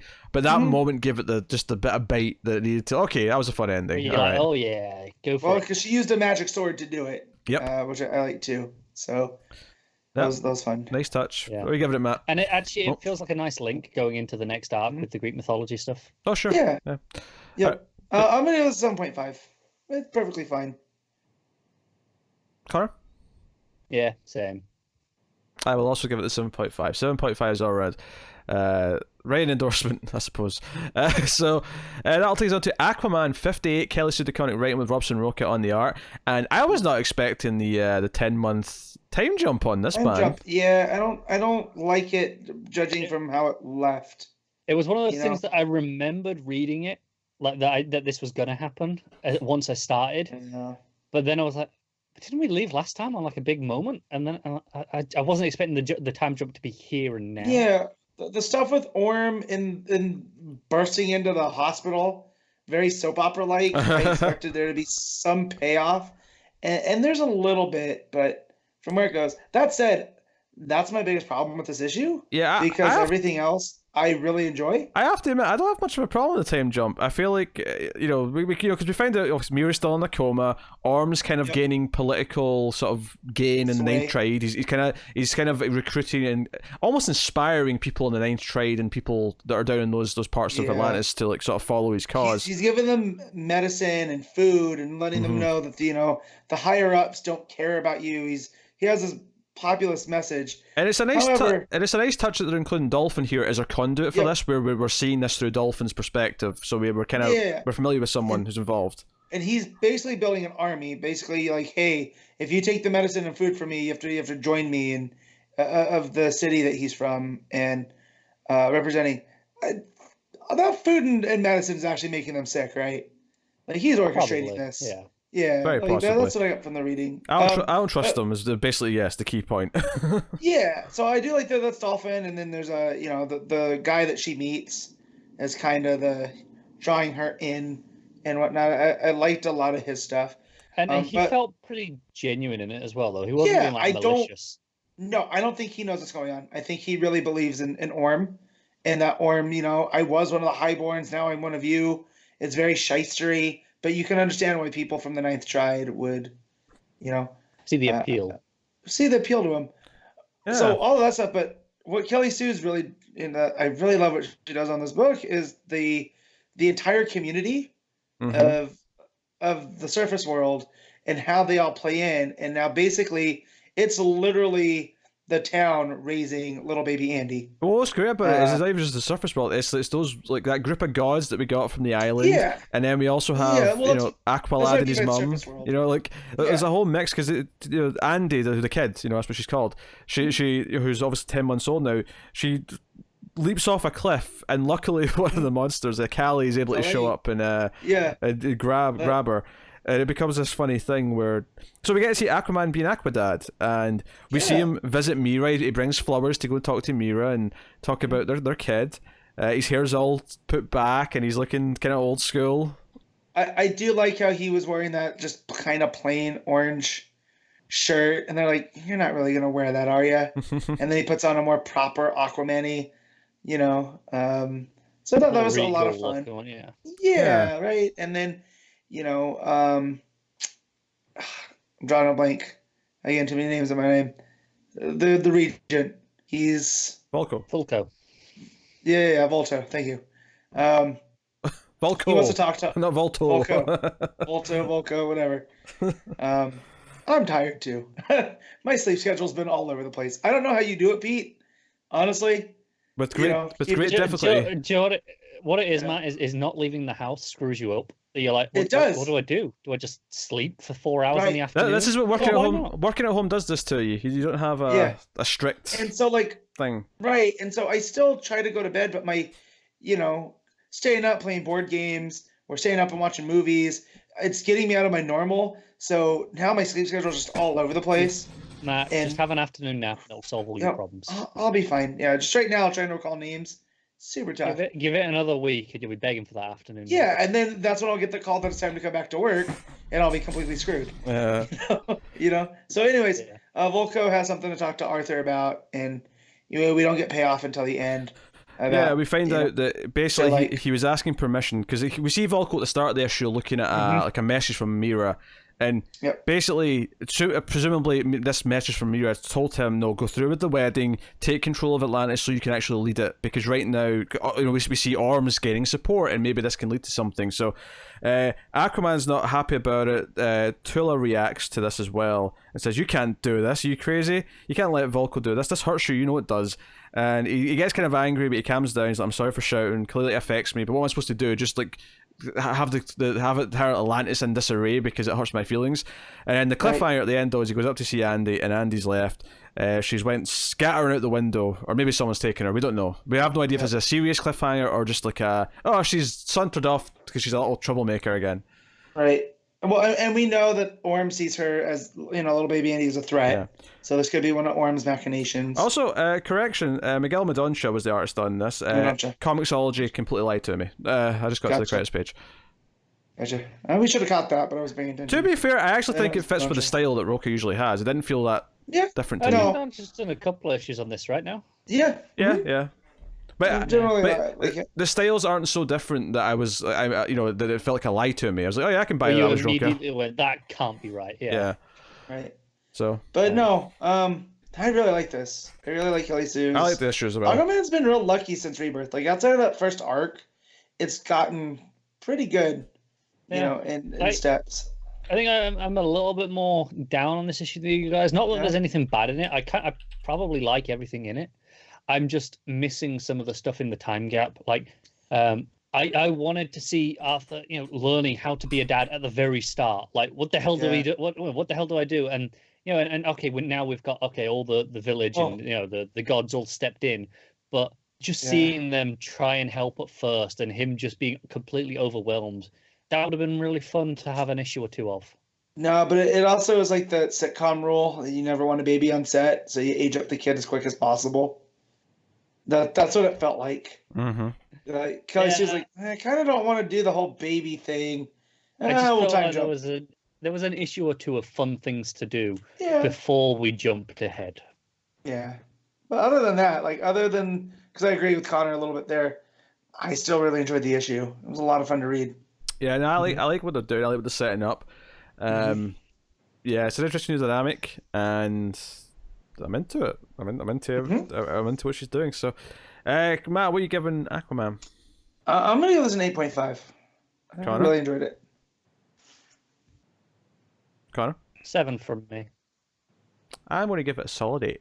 So, there you go. That is Aquaman. That'll take us on to Jimmy Olsen, issue 9. Matt Fraction writing with Steve Lieber on the art. Take it away, dudes. Yeah.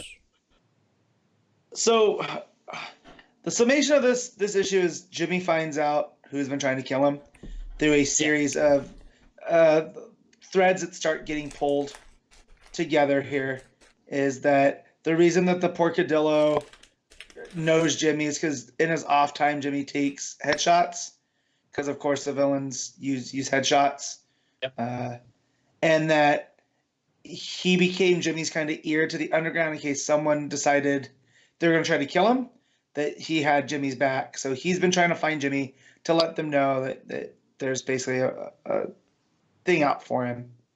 But while he's on the run, they stop by Candorland, which apparently is from the Bottled City, that when it got broken open, it was an amusement park that was in Candor that is now... There was another Bottled Sea inside of Candor. Inside, right. And now it's in mid-eastern, northern Virginia. Like it's some nonsense directional. The pride of Central Eastern Mid-Northern Virginia. Yeah, right. So this completely more, and he's there with the doctor and the doctor's Jewel Seal, or what was she? Interdimensional thief daughter, and they're kind of just laying low while they find out all this together. And we get some fun little Olsen bits of Jimmy. Basically, from an early age, his brother wanted to swindle people out of money, and his sister, while being from the same place, is the opposite and basically wants to usher in the French Revolution. And so as Jimmy and Julian are talking, she's building guillotines. Yeah, that opening bit about how Julian is so wealthy, and this obscenity and this late stage capitalism has made victims of the entire world. I'm like, damn it, Fraction! I came to read this comic to get away from the outside world right now. Yep. So, and we see them constantly at odds, and Jimmy kind of stuck in the middle between them because basically he takes his brother's advice and sets up a money for bugs service that he'll give you money if you bring him bugs. And Julian's like, that's not how this works. He's like, yeah, but I like bugs and I have enough money. So if you bring me something that I want, I'll give you something I don't want. And it's kind of that he's not that he's the black sheep, but him and his brother have never seen eye to eye. There's another piece in this where the dad wants to talk with him, and that's where it snaps him out of the Lil Olsen's bit. But as he's talking, it's just a bunch of gibberish. Yeah, there's like the odd word here or there right. that makes sense, and the rest of it is nonsense. Right. So it's like, my oldest son, Julian, hooly booly, beanzeem, zippy zappy, som, yom blom blom. And funds. I was like, Fraction's really leaning into the, long Olsen names, but then I realized what he was doing is Jimmy's not listening. Yeah, so and it's just, I appreciate, again, flips the lettering. The actual words that are cutting through are bolded, so you can just kind of skim it and see funds, dividends, disperse, discretionary, and you can get, there's something going on that he's just not paying attention to. And he's daydreaming about all the adventures he wants to have with bugs and dinosaurs and just Jimmy Olsen the Dreamer and Mothra, yeah. And so his brother snaps him out of it, and that's when you find out this is something from their teen years, and it was about the Olsen family trust. So I'm feeling that's gonna come in the next 3 issues. Like Jimmy got swindled out of his trust, or that it was, or alternatively, Julian could get all of it if Jimmy was dead. Jimmy's right, and so Jimmy goes to a casino night for a charity. Yeah, we have a Goldfinger thing, which is not subtle, and it references it itself. But he comes up out of the wetsuit and pulls out into the white tux, and it's like, oh yeah, okay, I'm into it. And so he goes to the casino night where he finds Lex Luthor and ends up not understanding. Poker. Yeah, well, that's not even poker. They're playing some weird game that there's actually no rules for, because Jimmy ends up losing because they deal him the rules of poker card, right? Yeah. No, took out of the desk. So he lost everything, and then Luther ends up meeting him outside, and Luther's got a cigar, and it's all very. There's a bit where he's sweating over it, and he's seeing it, and his eyeline, and he's like, "Oh my god, is he aiming that cigar at me?" And then he lights it, and he's like, "Okay, relax." Right, and you come to find out that Luther goes, "I told you I wasn't the one killing you because I want to see your face when I've completely destroyed you and won." And then he takes a picture after he tells him, "Your brother's the one that's trying to kill you," and takes Jimmy's picture, and then Jimmy's completely shook by this, and recedes back into the wetsuit. This is my favorite. My favorite. He doesn't put the wetsuit back on. He just takes the tux off, and he has another wetsuit on underneath. And so, good. He goes back into the water. Yeah, the art's really, really, really well done. Because I like that Lieber jumps between all those different styles of the comic strip, Lil Olsen's, and then how that cuts into what he's doing now, but as they were younger. And then there's the bit with the porcadillo in the middle where he's telling the story about his dad and grandfather, Annihilation and Annihilation Junior, and they wanted him to be Annihilation Junior. But he wanted to make his own name, and that's why him and Jimmy really hit it off, is because they were both the same, that they both wanted to kind of do their own thing and not just take the family business. Yeah, and there's a bit where he's sat on the chair trying to decide his name, and a croc comes flying through his window, as in like the shoe. The bat, yes, father, I'll become. And he goes, "Yes, father, I shall become." And the guy interviewing him, Corrigan's like, "A croc, the crocodile, kill a croc, UK," and he's just like, "Let me finish, damn it." But that was cracking me up. Yep. So, another great issue from this Jimmy story. There's nothing I can fault in this issue. I was laughing constantly. It's all coming together. The Canderland really cracked me up because of all the different stuff, and you see Janie trying to go to this ATM, and then trying to destroy said ATM. And then the gag with arm fall off boy. Oh, that's a part I forgot about. Where you have arm fall off boy, and there's a bit where Olsen's doing it for the planet, and he basically learned that you can't, arm fall off boy can't go to the theme parks because his arms fall off, and he goes it on affects his whole family. And puts his arms up, and then the arms all fly off. And his whole family, and they all have different, mom head fall off, mom head fall off, mom, legs fall apart in segments, dad, fingers fall off, gal. Right, and so. Through some bondage wear and ingenuity, they end up, making harnesses that allow them to visit. Yeah, courtesy of Swamp Thing. Courtesy of Swamp Thing. So there's this whole thing, and Perry's back. They're like, "Yeah, no, we need you, doing dangerous stuff again. We don't need this, fluff family piece, however important you think it is." Whereas, and then you see Perry like almost pained that he has to tell Jimmy this because, he is worried about the guy. But no, another good issue. What you rating it, Connor? I'm giving it a 9. I love this book so much. Yeah, me too. I'm gonna give that a 9 as well. It's art's top notch and Faction's having fun. I hope we get more of this going forward because I really like what they're doing here. Yeah. All right, that'll take us on to DCeased, the Unkillables issue 2. Tom Taylor writing with Carl Mostert on the art. The last issue, left us off with Red Hood and Cass and Jim Gordon at the orphanage, and it was a Bloodhaven, and then we had the villains in the weird Tree Island place. Tree Lobsters. Tree Lobsters. Team Tree Lobster. Team Tree Lobster. Yes, Creeper. I'm a Creeper fan all of a sudden. I don't know what Tom Taylor. What have you done to me? How does Tom Taylor keep doing? I'm reading this issue and it's just so full. It's like every idea he could possibly have about how to use, say, Mirror Master in the context of this crisis, and it just everything plays perfectly.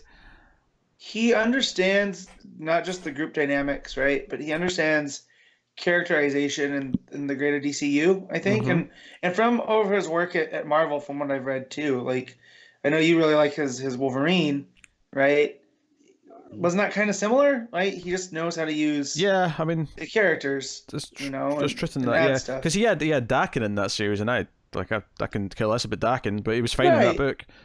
And so here, like, he understands what makes Vandal Savage work, and Deathstroke, and it's just all of them. And I mean, Shiva and Cass in this.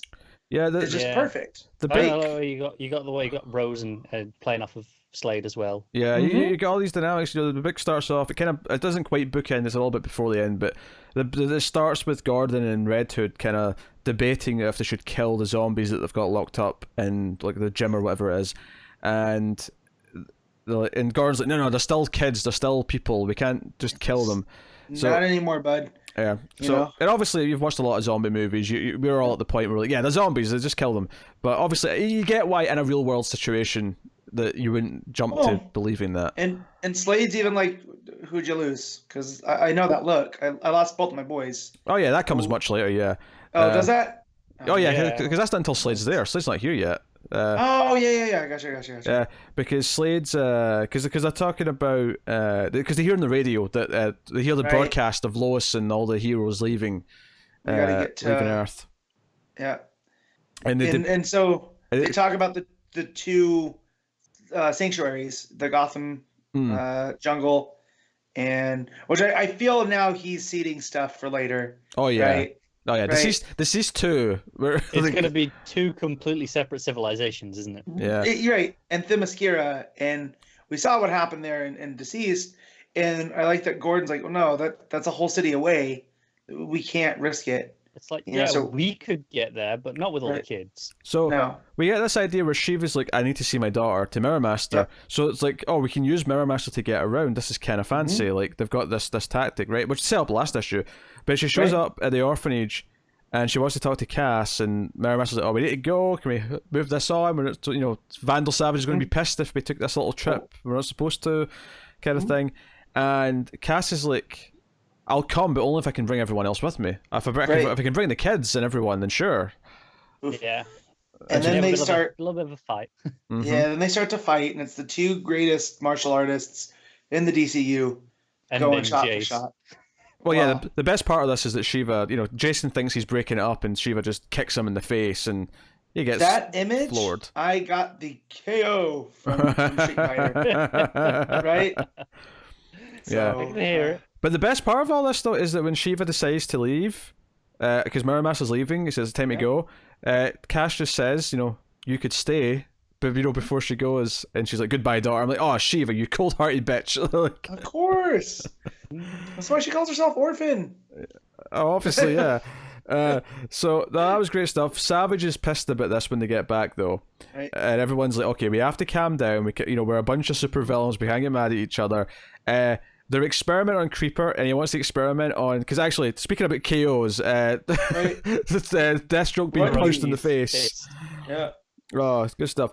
But they want to try and use the regenerating abilities because they're both immune to the virus. So they're like, oh, we need to try and fix this, but using your DNA.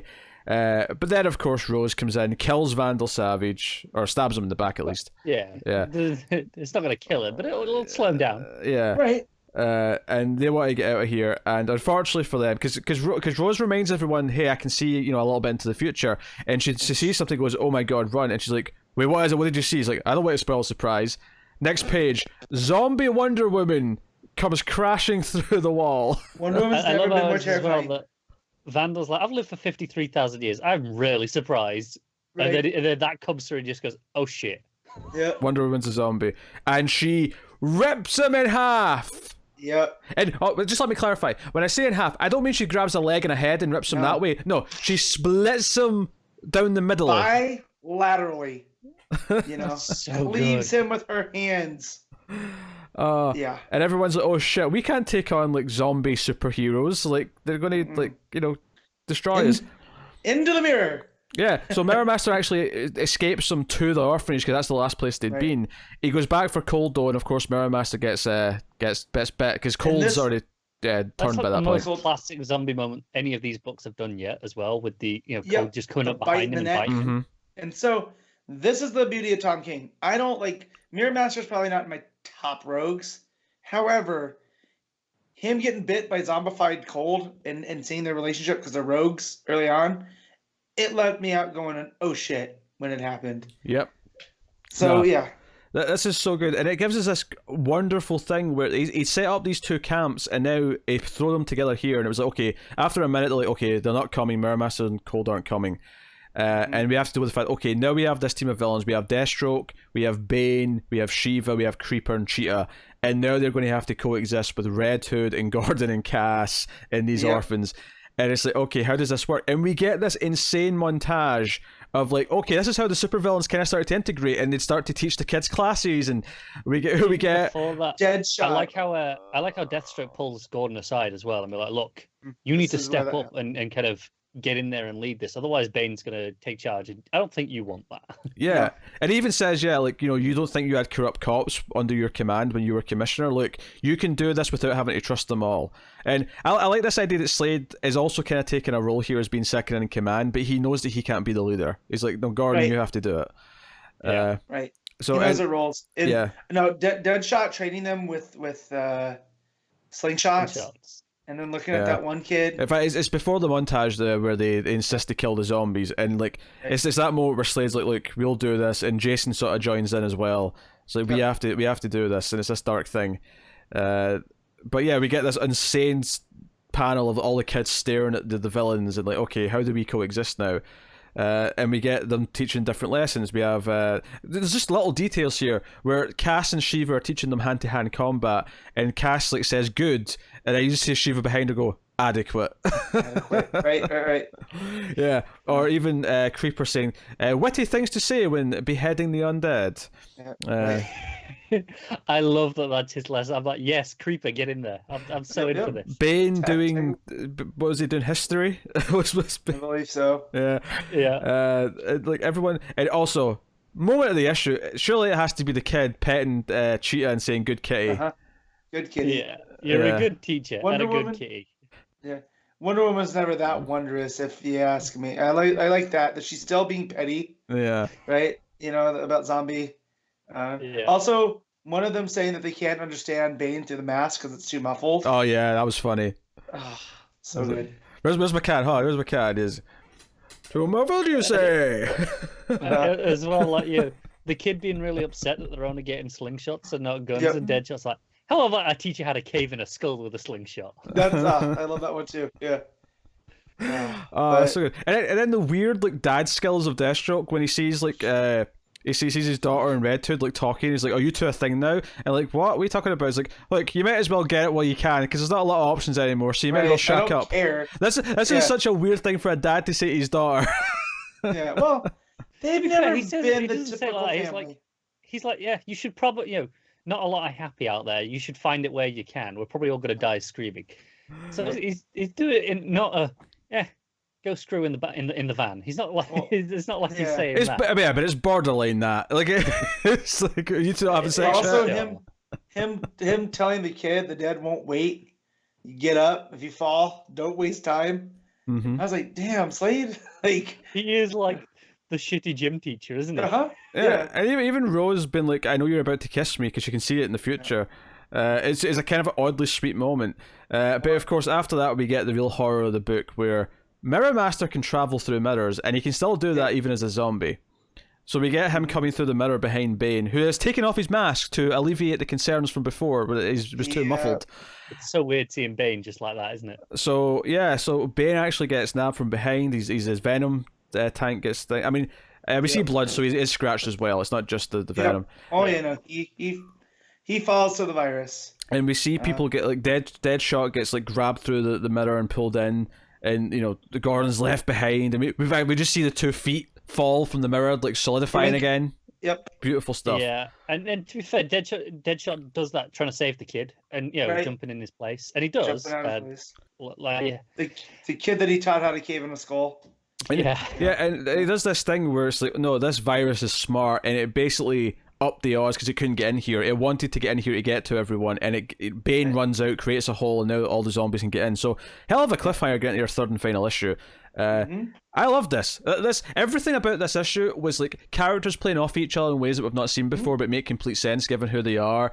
It was like forcing these villains to work with the kids, and oddly kind of sweet in doing so. Like in a few pages, it was like, oh, this is kind of sweet seeing like Cheetah bond with this kid, or it was kind of sweet seeing Bane teach history, or creepers cracking jokes. Like this was, and I assume some of these characters will probably pop up in DCeased 2 as well. Like, they'll maybe end up teaming up in DCeased 2 with maybe it'll even end with them getting to the one of the sanctuaries. Well, let's see who's left alive first. Yeah. I don't think it'll be all of them. I think there'll be a few that survive. Oh no, there's gonna be one, whether it's Slade or Gordon.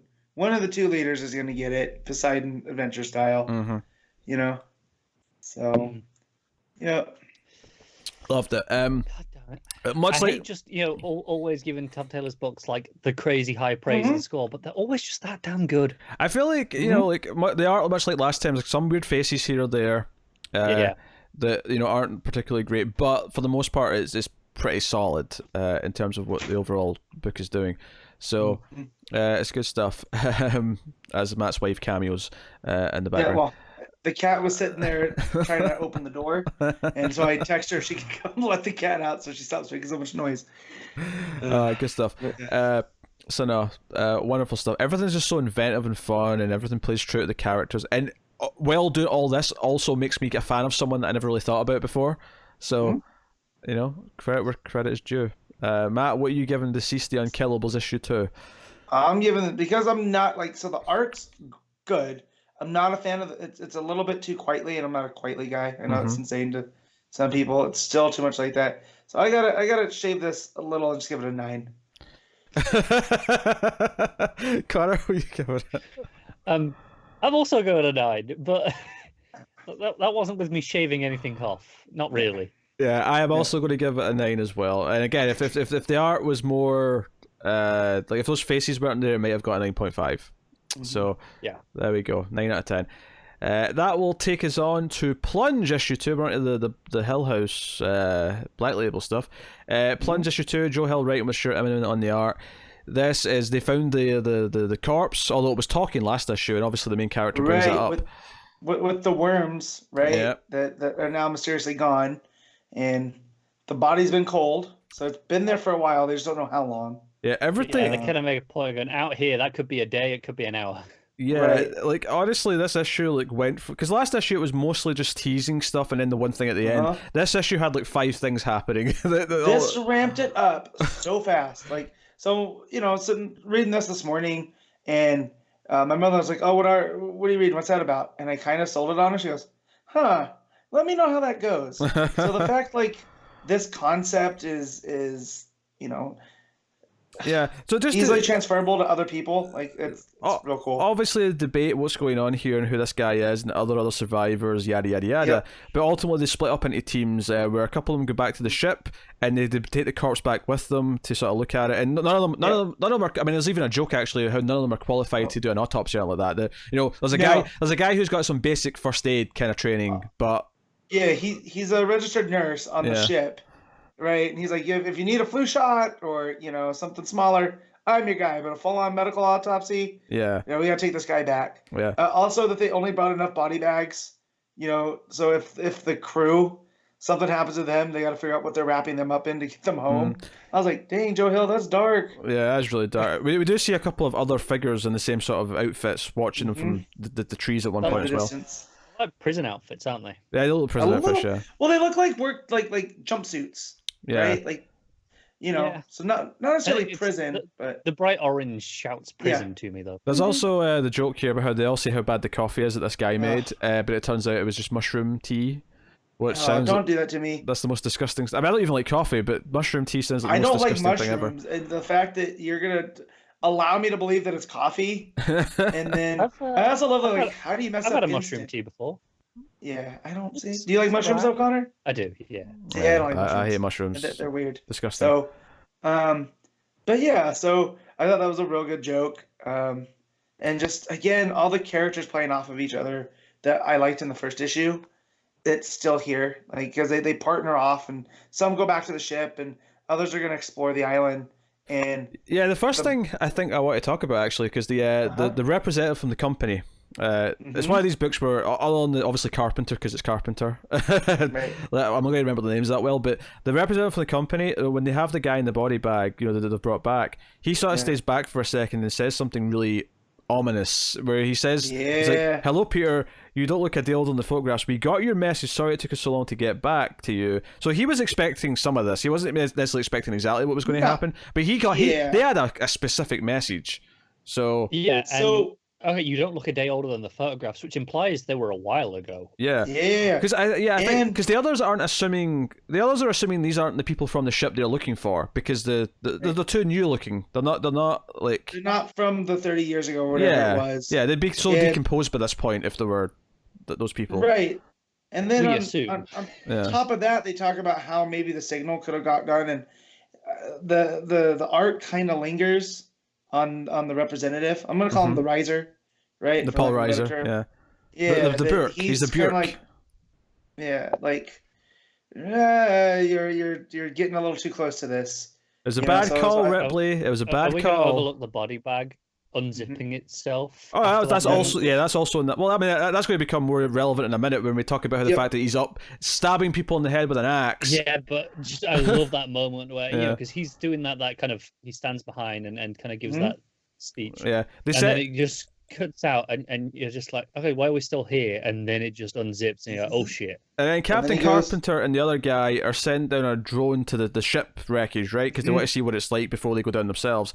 And a giant sea monster comes out and eats the damn thing. Yep. I mean, which looks like a big version of one of those worms that we saw in the last issue. Yeah. The thing's really big compared to the. I mean, I don't know how big this subdrone is, but if they're ones like in real life, I mean, they're a pretty good size. Yeah. You know, they're about 5 feet across. So if that's what this thing is, that thing's huge. You can see it in context of the ship that it comes out of. Yeah, it's giant, yeah. And then the English marine biologist and the other dude find like these weird crab things, and it's like she goes out to check the other one. She actually goes out into the water, and he's like, "This is crazy. You're going to end up getting like frostbite." And she finds she finds like a pillar, like this like ceremonial pillar. It's like a totem pole. Yeah, almost like a totem pole, but done in almost a tiki style. It's not. I'll definitely say this: as much as I know, it's not endemic of that style. You know what I mean? It's definitely something else. It is. It's got those worms going in and out of mouths. It's kind of. That's what it's all seems to be made up of. And so also the other part of the local guy that came with them, he's like, "Oh, it's kind of my duty as being a First Nations person." Also, I get seasick, so I kind of just want to go back. Yeah, I thought that was a fun moment. That was earlier in the thing. Yeah, it's after the poll that we get probably the best art in the book, I think, which is the I'll just call him the zombie for lack of a better term. Him breaking out the axe and like him like hitting like the generators or whatever. Engineer. Yeah. Yep. Like, you know, just all the sparks, the way the light hits him and the shadows, it's just so good. But it turns off at least some of the power, and we get him axing the engineer dude, and then going after and honestly, I said that was the best art. I'd forgotten about the page that's coming up with the ship on fire, because that's also absolutely gorgeous. And it's this ironic cut as well, isn't it? Where it's I think, you know, we'll be safer here than on the boat. The classic. We'll be safer on the boat. The classic Joss Whedon ironic cut of the jump to the opposite thing happening. I can't stress this enough that we'd be a lot safer on the boat. Cut to fire. Shoot, that's a real thing. And I love the coloring after this though, because on the boat and they're trying to put out the fire, with whatever measures they're taking, everything's like bathed in red, and it's that red alert light that you always get on ships when everything's going bad. I love just you immediately get what it's doing. It's so good. And then meanwhile, the other dudes who are exploring the island looking for any other bodies or survivors find this cave with all these numbers and drawings on it. One number in particular, it's pi, because it starts outside, and you know you can see the first handful. Oh wait, hold on. Did they actually? Were they sure it was pi, or did he just joke that it was pi? I mean, it starts at 3.14. 3.14159. Okay, I didn't catch that. I thought he was just joking that he thought it might be pi. No, I think it is, because that's what those first digits. I mean, I can tell you the first three is like, okay, that's definitely pi. Oh yeah, it's a reasonable assumption that the rest is 3.14 is. But I didn't necessarily notice that. It wasn't until he was inside where he said something about this being like some sort of long strand of pi, and I thought, Oh, he's just cracking a joke. That's maybe what it is. But fair enough. Yeah, it's pie then. Yeah. Well, and there's definitely, because this is the second instance of mathematical formula in this issue, because there's one earlier on. The title page has one on the ship. Yeah. And even actually the credits, they replaced some in each of their names. They replaced like one of the letters with a number. So Joe Hill, the I is a 1. Yeah. Right. So then the end of the issue is this guy in the cave, and we just see all these hands coming out of a crevice behind him. So that's your sort of dark cliffhanger. So there's so much going on. Last issue it was so straightforward, and there was just one cliffhanger at the end. This issue has like 4 cliffhangers. There's like 4 different groups of people all encountering something different. There's so much in the back half of this issue that it's just like, wow, how did you fit all this into like 20 odd pages? Yeah. So those fire extinguisher grenades are real. Yeah, I figured they were. I did not know those that. Are cool. Those must be real. Yeah, right. So I thought. Do they release? Is it like foam ones? I take it. Yeah. So it's they hit the air and expand into the foam. Yeah, and smother. That's not that you should. Cool. Not that you should waste them, but I do think they'd be fun to play with. yes, I do. But, it's kind of like a fire extinguisher too. It's like I've never got to use one, but I've kind of always wanted to sit in a rolling chair and become a rocket for a minute. I won't lie to you; they're kind of fun to use. Yeah. do we want the context? We have to do training on them at work. Gotcha. But yeah, so as they find all these carvings with it looks like, Yeah. Oh, actually, on that note, I just want to point out here because I remember when I was in school, a couple of idiots actually wasted a fire extinguisher, and it wasn't even in the school building; it was in like a separate building that we were visiting for something. And all I could think was, yeah, but what if there's a fire here and they think their fire extinguishers they're good to go and it's empty? Right. So don't waste fire extinguishers that people will be expecting to be full. We have to do checks on them every week to check that our fire extinguishers are still full, in date, and the pins are still in them and everything. So I would assume they did too, but Yeah, but yeah, at the end of this though, where there's all the carvings, it looks like the little bugs are coming out of that carving. Or with all the pine numbers, and then behind one of the brothers, it's a bunch of gross undead hands reaching for him. So, yikes. Yep. So, yeah. Now we got fun. We got good fun with this issue. I think. I'm digging. I mean, I wasn't expecting to go this deep into all these things at once. It felt like it's maybe a little bit of a criticism that it felt like such a sudden ramping up of like last issue was such this slow burn. Like we're just kind of dipping our toes in, with tease a little bit, and it felt like mostly relatively normal. And then this just went, screw it, here's everything at once. So we'll see how it maps out. But I still loved it though. Like, I mean, the art looks great. The characters are still fun to be around. Even if, I don't necessarily remember every character like super well from the first issue. There's always a problem with these sort of more original stories, especially when you get a big cast of characters. But I remembered the roles of the characters for the most part. So I was able to kind of like get through it that way. Plunge issue 2. Matt, what are you giving it? I'm giving this a 9.5. I really enjoy this book. I cannot wait to read it again, all in one go. Yeah, I get you. Carl, what are you giving it? See, I feel like I'm giving it really low after that. I'm giving it an 8. Oh. I would have given it an 8.5, I think, if it had just focused in a little bit more, but it just too much too soon. It just ramped up too quickly, but it's still really good. Yeah, I'm going to give it an 8.5, which I think is half a point less than the first issue, which is to say still great. And maybe the pacing could have maybe not ramped up as quickly, but I mean, there's a minor quibble. It's tough because I actually like everything that happens. It's just it is overwhelming in comparison to the first issue. Yeah. So that is Plunge issue 2, which takes us on to the Lolo Woods issue 4, second Hill House book this week. Carmen Maria Machado writing with Dani strips on the art, and Elle, and Octavia come back together, and we kind of get like a little bit, because we've been speculating heavily about how if one gets hurt, the other one gets hurt. If one has sex, the other one feels horny, like so on and so on. And we kind of can get them how they like found that out, how one of them got this cut in their leg, and how the other one got the same thing. But ultimately, we have this big thing where the skinned people, more than one now, come and attack the house. An army. Yeah, but then led by the deer woman. Was it led by, or was the deer woman like attacking them? I wasn't. No, it looked to me like she was leading them. Okay.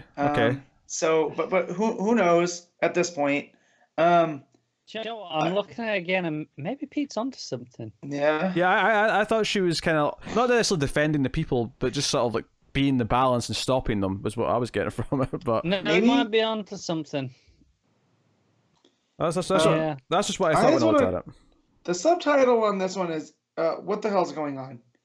Like, That's been true for this book since probably the end of the first issue. yeah. Yeah, because now I'm looking at this again just to sort of back up my point here. Yeah, you're right. You know, the skinless people come down first. They hear something from the woods. They look kind of worried that it's coming towards them, and then it swipes at them. You're right. You're right. It's almost as if it's protecting them but then it also attacks the dad. Right? That's how I read that. I think it's inconclusive what actually attacks the dad. Okay. I mean, I agree, because we see the deer thing in the background while he's lighting up, and then they're telling him to get inside essentially, and then they go down and everything's gone. Alternatively, I could also read this as, okay, it did like swipe at him, but it wasn't like an intentional thing. Like it was swiping at various things, and he was just kind of caught in the crossfire. Yeah. But no, yeah. So this it gets in on the relationship a lot. I like, because they talk about how in this town weird stuff's always happened, and they've just kind of accepted it. Right? We always kind of knew that, but when she shows up to Elle's house and they talk about, the dad built a model of heaven, the ski resort, and how kind of everyone's worked there, and that people used to hook up in the utility closet and whatnot.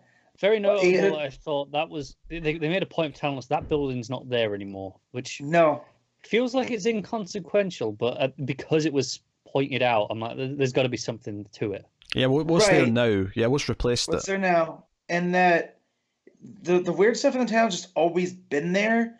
And then we get that even more when they rush the dad to the witch that we met in the last issue. Well, the dad doesn't go to the witch. The dad goes to the hospital. The dad goes to the hospital. Yeah.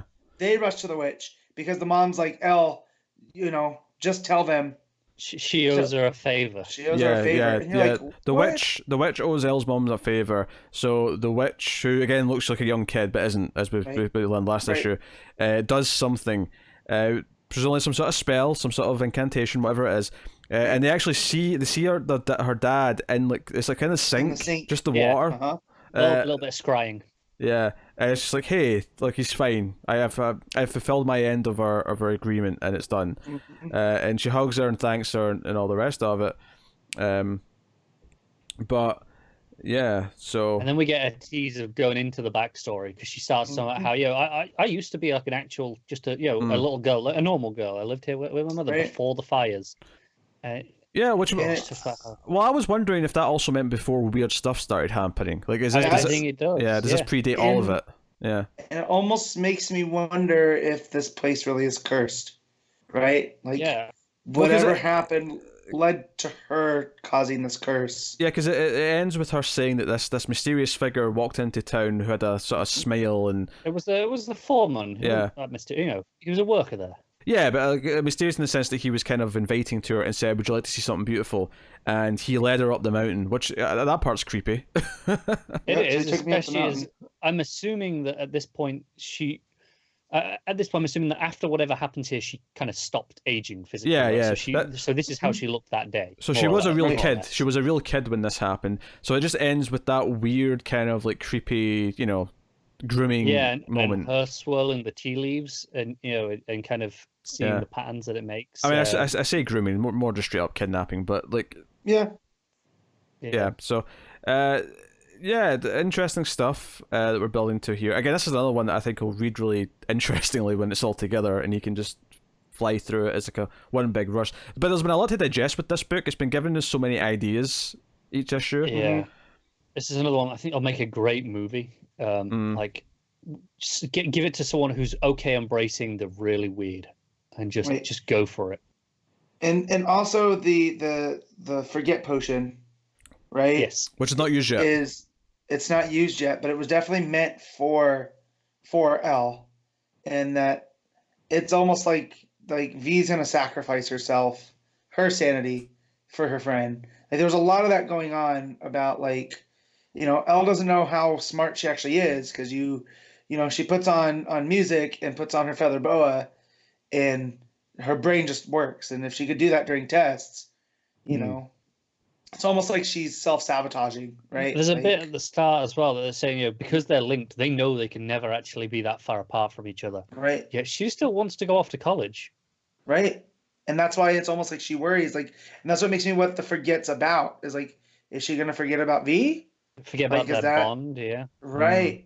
So if she doesn't know about it, but yeah, there's definitely some like with the witch here. The town hasn't always been weird. Something happened after that point, and the fires and just everything else. Yeah, I mean, are we thinking this guy who took her up the mountain, is he just straight up Satan, or is he, just a demon, or is he whatever? Something, possibilities. I honestly, my inclination is he is a regular dude who is being very rapey with a young girl and taking her up the mountain. Mm-hmm. And I think she fights back, and maybe the dear spirit woman is there, and we said it kind of felt if it was protective, maybe that started it, and in helping her fight back started the fire, and it's led to it's been a chain of events since. Well, it's almost like a perversion of nature, right? And that we talked early on about how all the women go through that. They lose time and whatnot, and it's almost like a loss of innocence, and that's almost what's going on here. Right, she went up to that mountain and she would never be the same again. Yeah. It locked her into that, and whether he is actually Satan or a demon or whatever, to the witch, he, whatever he did almost led to the times afterwards. Yeah, so, I mean, if he is a real person, it's just that whatever happened so awful it created a curse. I mean, that's kind of a normal trope. Like, even The Grudge was that. It was like something so bad happened in that house that it created this curse. And I kind of want there to be a cult behind this, because I like that type of stuff, right? Like, like and that's what the flayed people are, is they were members of this cult, and that's nature fighting back or whatever. I could be completely off, and that's not at all what's going on here, but that's what I want. So I'm intrigued either way. Yeah. We'll see. We've got 2 issues left. We'll see how it shapes up. Matt, what are you giving this issue? I'm gonna give this an 8. I mean, besides the kind of confusing art at times, it's still real solid in the storytelling. Connor? Yeah, 8 for me as well. Yeah, I'll give it an 8. I think, I feel like almost every issue there's a point maybe in the first third of it where I'm like, I don't know if I like this as much as I did. And then by the time I get to the end of the issue, I'm like, no. Like, it gave me... Hold on now. Yeah. I feel like I do that every single issue, but now I'll give it 8 as well. Yeah. So that is The Little Woods. That'll take us on... Well, that's the last new book of the week, but we've got Connor's doing one of his Patreon books every month on patreon.com/MailFuzzTV. Where you can go support us if you want. One of the higher tiers is to make me or Connor read a book, and he's been made to read Undiscovered Country issue 5. So he's going to talk about that. Obviously, got Scott Snyder and Charles Soule writing. Yeah, and Giuseppe Camuncoli on art. There you go. Has been through the whole time. Mm-hmm. This issue, we focus. We do every issue's had someone for the flashbacks, and it's kind of focused on them.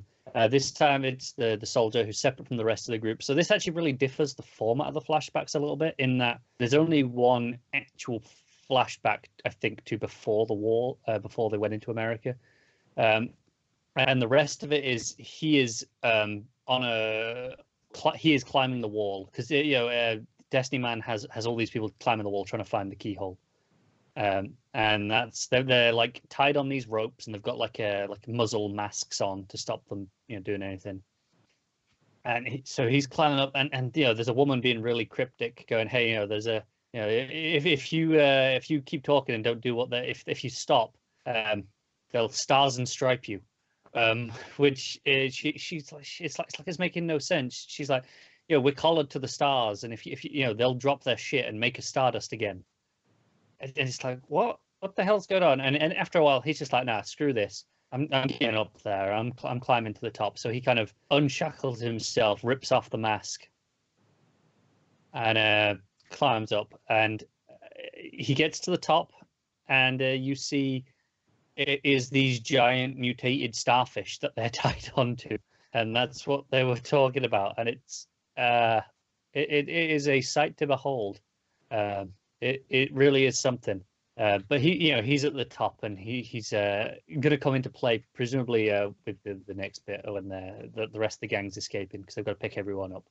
I'll get to that. I'll just quickly do his flashbacks. I tell a lie, there was a couple others, but they're a lot smaller. Basically, he was like an army vet. He was like a general, and he was being celebrated in this parade. And then you see, at the end of it, his career, he's basically just this washed-up homeless man when they come and recruit him. But he's literally on the floor, beard all big draggled, everything. And they come up to him and say, "Hey, we got one last mission for you, on your feet." But that's it for that. The rest of the group, not a lot. It's mainly the brother and sister Greaves, I want to say. And they're in the car, and she basically is like, "No, I'm not going along with this shit. You betrayed us all, and I can't understand why." And he talks about how when he came into America before, Destiny Man captured him, but let him talk to their dad, and he was alive. He's seen him, and he's like, "We got to, this is just how it has to be." But she takes the key, the golden railway spike. And she gets picked up by Sam Elgin in this big flying contraption, is how I will call it.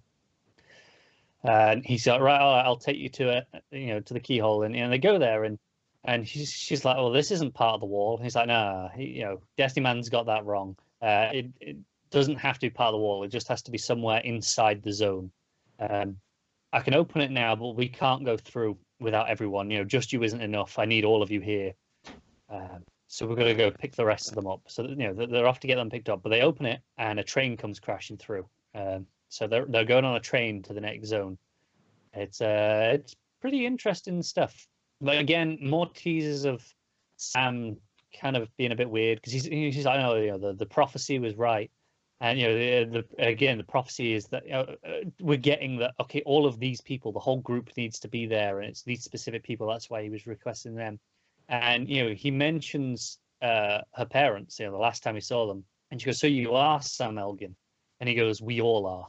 And that was really interesting, because he's so hard to get a read on, because at times he's this maniacal figure just kind of going off on one, and at other times he seems like, no, he is exactly the person they should be following. He's in the right here, and it's very very conflicting. But Destiny Man's chasing after them. There's a great scene of him suiting up. Essentially, he changes his antlers, because he's had these glowing blue stag antlers in his head for the whole time. And he basically goes into his war room. It's like all these guns and stuff on the walls. At the far end, there's another wall with just different sets of horns on that he can switch in and out.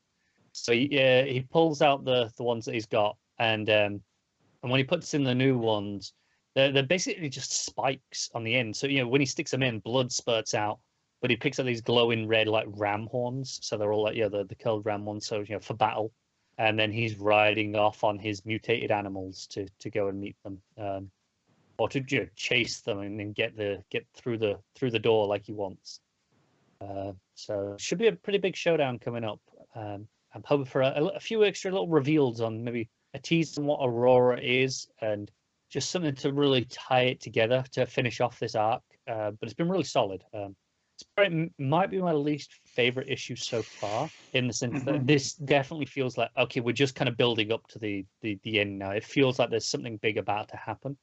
And I felt that in the issue, that we were just kind of, we're getting there. But it's definitely not bad. I still like pretty much everything that happens. It's a solid 7. Yeah, I'll mute myself before I say it. yeah, 7. Yeah. Good stuff. Nice. So there you go, that's the last book of the week.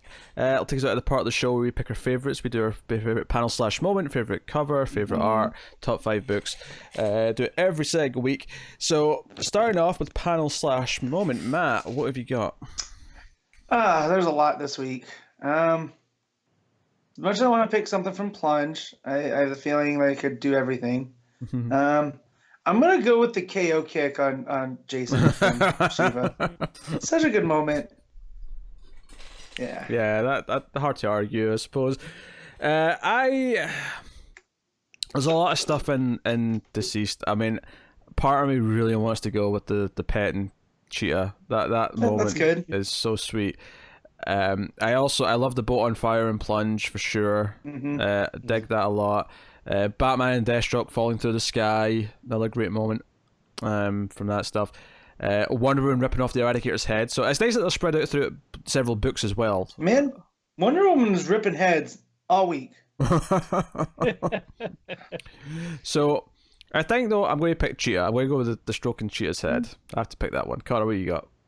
I'm going to go with the very first panel of Jimmy Olsen talking about late stage capitalism, because that got me good. It was a great start for that. Pretty good. Pretty good. Shout out Curb fans. So best cover next. I'll jump in here first because I was looking as Carlo was rambling on about his Patreon book. Rambling on, that was very concise, I'll have you know. Yeah. So there's actually 2 Mattina covers this week, which is unfair to everyone else that there's 2 Mattina possibles. Because they did the Penguin one for Batman, and then the Cheetah one for DCeased Unkillables. I also really like both covers to Plunge, especially the variant, which is like the zombie with the axe, like through the porthole. It's just a really, it's not the Gary Frank one. Yeah, it's like, obviously the art's solid, but it's more just even the idea of the cover that I really like of that one. It's just really simple and like it's a good movie poster, right? Yeah, it would be like a good teaser. Yeah. I would say Plunge on the top. Yeah, it's good stuff. I think I'll go. I mean, I hate to always just pick Mattina whenever Mattina's an option, but that Cheetah cover for Unkillables is absolutely wonderful. So I'll go with that. Cheetah's on a roll for me this week apparently, because that's 2 Cheetah related things. Carter, what you got? It says a lot that Mattina isn't even in my top 3 covers. Yeah. My top 3, the ones that I'm looking at, that I don't think Pete mentioned any of them, is the Aquaman variant, the Justice League variant, and the Lolo Woods variant. Yeah, all of those are fantastic. I looked at the Justice League one. It's good, but it wasn't as good as I thought it was going to be. Same with the Aquaman one. Actually, I think Aquaman's head is a bit. I don't know. There's something just a little bit off about it. I'm looking at it like I've got it blown up big here as well, thinking maybe I'm just looking at it too small, because that's definitely happened in the past, and I'm not seeing something wrong with it. I don't know, something about the Aquaman one. Like I like overall what it's going for, but there's something just a little bit off. Do you think you're getting a little uncanny valley with it? Maybe. It may be Uncanny Valley. Maybe.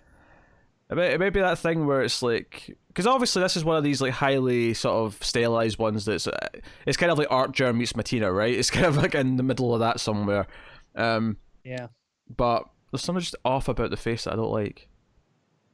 I can't even tell you what it is. Yeah, it may just be Uncanny Valley. But what's your pick? I'm gonna go with the Hill House. Not Hill. Yeah. The Lolo Woods. I second guess myself because I read Hill House on the cover and I went, it's still. Two people and not one person has even mentioned one of the 8 Robin covers. Matt, what are you picking? And I'm not going to. I was looking at them and they're okay, but none of them. I guess I'll go with the Gary Frank one since Connor took my Fission Lolo Woods, and I want to, variety. So for the record, if I'm picking my favorite Robin cover, it would definitely be the Carrie Andrews one, which is Robin with Batman and Batgirl. I'd have to look at some of them because I didn't really. I like the Nguyen one. None of them stood out. But the main cover, I think it's the 2000s where it's got all of them. Who is that? I don't know who that is. Let me see. That's the 2010s. That's the Yasmin Pucci one. Yeah, that's I like that one out of all of those. Yeah, I like the Carrie Andrews one, but I wouldn't put it above the 1 or 2 that I mentioned that I was considering to pick. But worth mentioning all the same. So best art of the week, Connor. Oh, shit. Caught me off guard. I might give it to Jimmy Olsen. I'm gonna give it to Jimmy Olsen. Yeah, I'm gonna go with Plunge. I think. I mean, just the shadows, solid use of lighting and the colors. I loved it. Matt, what are you picking? Plunge, easy. Yeah, double Plunge, cool. All right, Matt, top 5 books. Number 1's Plunge. Number 2, I gotta pull these up now, so I remember. Number 2 is Jimmy Olsen. Number 3 is Unkillables. 4 is Aquaman, and 5 is Lola Woods. Connor. Number 1's Unkillables, and 2 is Jimmy Olsen.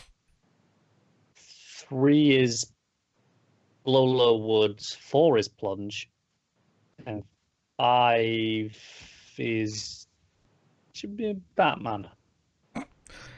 My number 1 is Unkillables. Number 2 is Plunge. Number 3, it's a little bit tougher here. Number 3 is... I'm going to say Aquaman. Number 4, Batman. Number 5, Lola Woods. Do you know what was really weird about this week? Mm-hmm. We all read all the books. Mm-hmm. I'd be Jimmy Olsen. Jimmy Olsen. Oh, no, you didn't. Oh, I forgot about that. Damn it. I was going to say, we like, did, so many Connor. books, and we all read them. And I'm like, Pete just ruined it. Well, I didn't ruin it now. I ruined it like issue 2 of Jimmy Olsen. I forgot that you're terrible and not reading the best books. I never forget that he's terrible. Shut up, the pair of you. I occasionally give him the benefit of the doubt, and then he does this. You, right, pair of tits, the both of you, right? They usually come in pairs, Pete. That's true. That's true. So usually, because sometimes, Yeah. Okay. Fine. Matt's the left tit. Connor's the right tit. I don't know if that's a better thing or not. I don't know which one I'd rather be. That's fine. I don't know. Which one's usually slightly bigger? Is it always the same one? No, not. Humans are all different, Pete. Like it's not, The right one is always bigger on every woman. Yep. Well, I mean, most guys have the same ball, slightly lower, right? Do I'm they? not getting into this. I played the 5th. I'm not going to say what it is out loud, just in case I'm wrong, and I'm announcing which one of mine is lower than the other one. But I have never heard of this that it's the same for everyone. No. okay, fine. Maybe I'm just making this up in my head, but I thought it was always the same. But Maybe it is a thing. I don't know. I'll be honest. I've never thought of Googling that. I'm not going to. I wouldn't want to. Somehow you have this information. But my wife's going to find his search history later. Wait, what were you searching? Which boob is always bigger? Yeah. That's what incognito mode's for. There you go. All right, coming up next week, releasing from DC Comics next week, we have Action Comics 1021. We have Amethyst issue 2. Did anyone read Amethyst issue 1? I can't remember. I did. No, I didn't. It was the week Matt was away. All right, Connor read it. Are you reading issue 2? Depends how busy I am next week, because I am in work on Saturday. As of right now. Yeah, I mean, that could change, yeah. We got Basket Full of Heads issue 6, which is not the final issue, it's a 7-issue book. That one. The rest were all 6, but that one's 7 issues. Batgirl 45, well, that's our second printing, don't worry. Batman Beyond 42. We have Batman Curse of the White Knight issue 8. Batman Superman issue 8. We have Detective Comics 1021. We have... There's a lot of things we don't talk about. Far Sector issue 5. There's a lot of trades and stuff there that was getting in my way. Mm-hmm. We got Flash 752. We have, if you care about John Constantine Hellblazer issue 5, that's I suppose. Justice League Dark 21. Justice League Dark 21. We got Legion of Superheroes issue 5. Red Hood Outlaw 44, Connor's favourite book. Suicide Squad number 4. More Tom Taylor next week. Oh, Yep. Yeah, I finally starting to understand what that hashtag bless thing's all about. I'm starting to feel it. I'm starting to feel it in my veins. This guy. Supergirl 40's out. And then we have Wonder Woman 754. We're not back on Wonder Woman yet, but we will be in the summer because Tamaki's coming on board. And she's also doing Assuming books, keep coming out. But Willow, she's doing a Willow miniseries as well, Tamaki, which was news this week, which is cool. Yeah. Yep. Busy week next week, actually, though. It is. Yeah, a lot of books. And I just checking while Connor's reading. My shop is going to be doing deliveries. Oh, cool. So, hallelujah. I don't have to worry about that for right now. Yes, hallelujah. And if anyone wants to help out any shops, go check out any of the signal boosted threads and mail order something. Even if you don't really need it. And if you can, obviously, if you just pick a shop and buy something to help them out. Yeah, and if you want to help us in this time of crisis, you can, of course, go to patreon.com/MailFuzzTV. You can support us for as little as $1 per month, and for that $1, you get some bonus episodes of some of our movie podcasts. But at the $5 tier, which is maybe more relevant for the comics fans, you get Comics from the Multiverse and Previously in the Multiverse a day early, as well as occasionally you get a chance to vote on maybe new slots on the Previously show as well. Worth mentioning, it's a big. I should have mentioned this earlier as well, but next week is episode 200.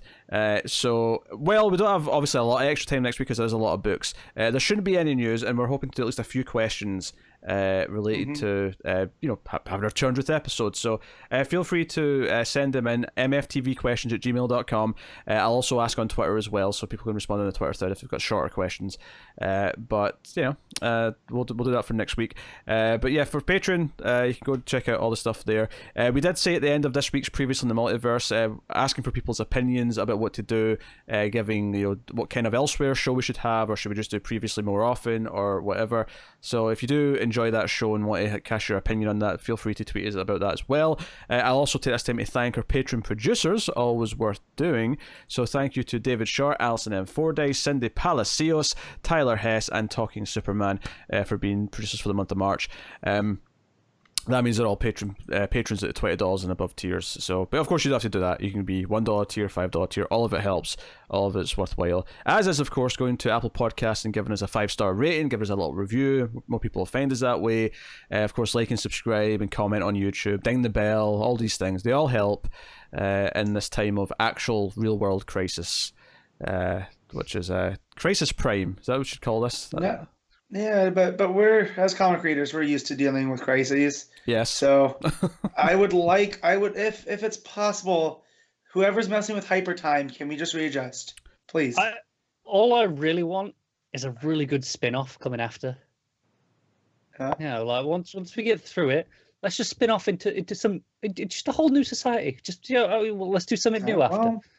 So what's the best part of any crisis? If we're lucky, continuity will be rewritten, and I don't know, maybe some governments that are in charge might completely have changed, and all of a sudden, it's not him anymore. I have some DDO edits I would love to make people disappear, and we just don't talk about them anymore. I have a list. Oh dear. So world's in a weird place. Hopefully us continue to do this show, regardless of what happens, it will help keep your mind off of things, as with Previously and anything else we do. I was joking actually earlier this week that when it comes to the movie shows and the TV reviews, is that because production stopped and everything, obviously right now it's fine, but in 4 or 5 months we could get to a point where there's no TV shows anymore because everything that had been finished is it been out Pete, by that point. Then you got to start covering reality TV. First of all, that also has mostly ceased. Did you see about the German Big Brother where they didn't tell them about it until 3 days ago? Of course. And they filmed and made a whole big thing, the reveal to these housemates. I think what's going on in the world. I saw the headline. I didn't actually bother reading it. Wasn't that a movie where the zombie apocalypse happens and they don't tell the Big Brother house? Oh yeah, that was a kind of mini series on UK TV. Okay, there you go. Yeah, no. My wife binged Love Is Blind on Netflix, so that's always an option for you guys. What else they got? Maybe it'll break Pete's spirit enough that he'll finally review some anime. That's not happening. No. There's always old TV shows. There's always more consistent other movie reviews from me and Carl. There's options to do. Content's going nowhere unless Connor dies, in which case. Probably what side though? You guys don't know. Conditions than me.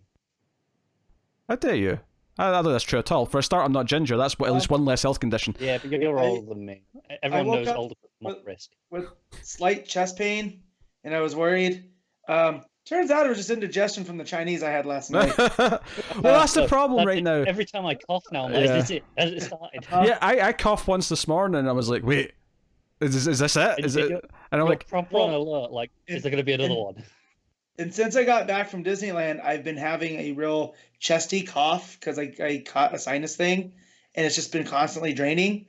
And yeah, so as long as I keep hacking stuff up, I think I'm in the clear. But yeah, that indigestion That sounds healthy. causing, that right across here. I don't know. I read not all of it, but I read a little bit of an article this week that someone sent to me of a 34-year-old who just died, and it was someone who had just went to Disney World. I'm like, oh my, what? Stop this.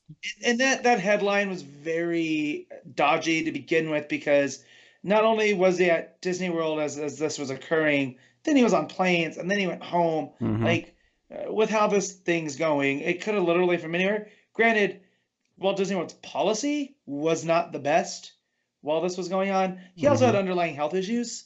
Like, it wasn't like he was perfectly healthy. Yeah. So, still, that said, I read an article, which is a hypochondriac I should not do, of a healthy 31-year-old nurse coming down with this, and it was horrifying. So I'm not doing that again.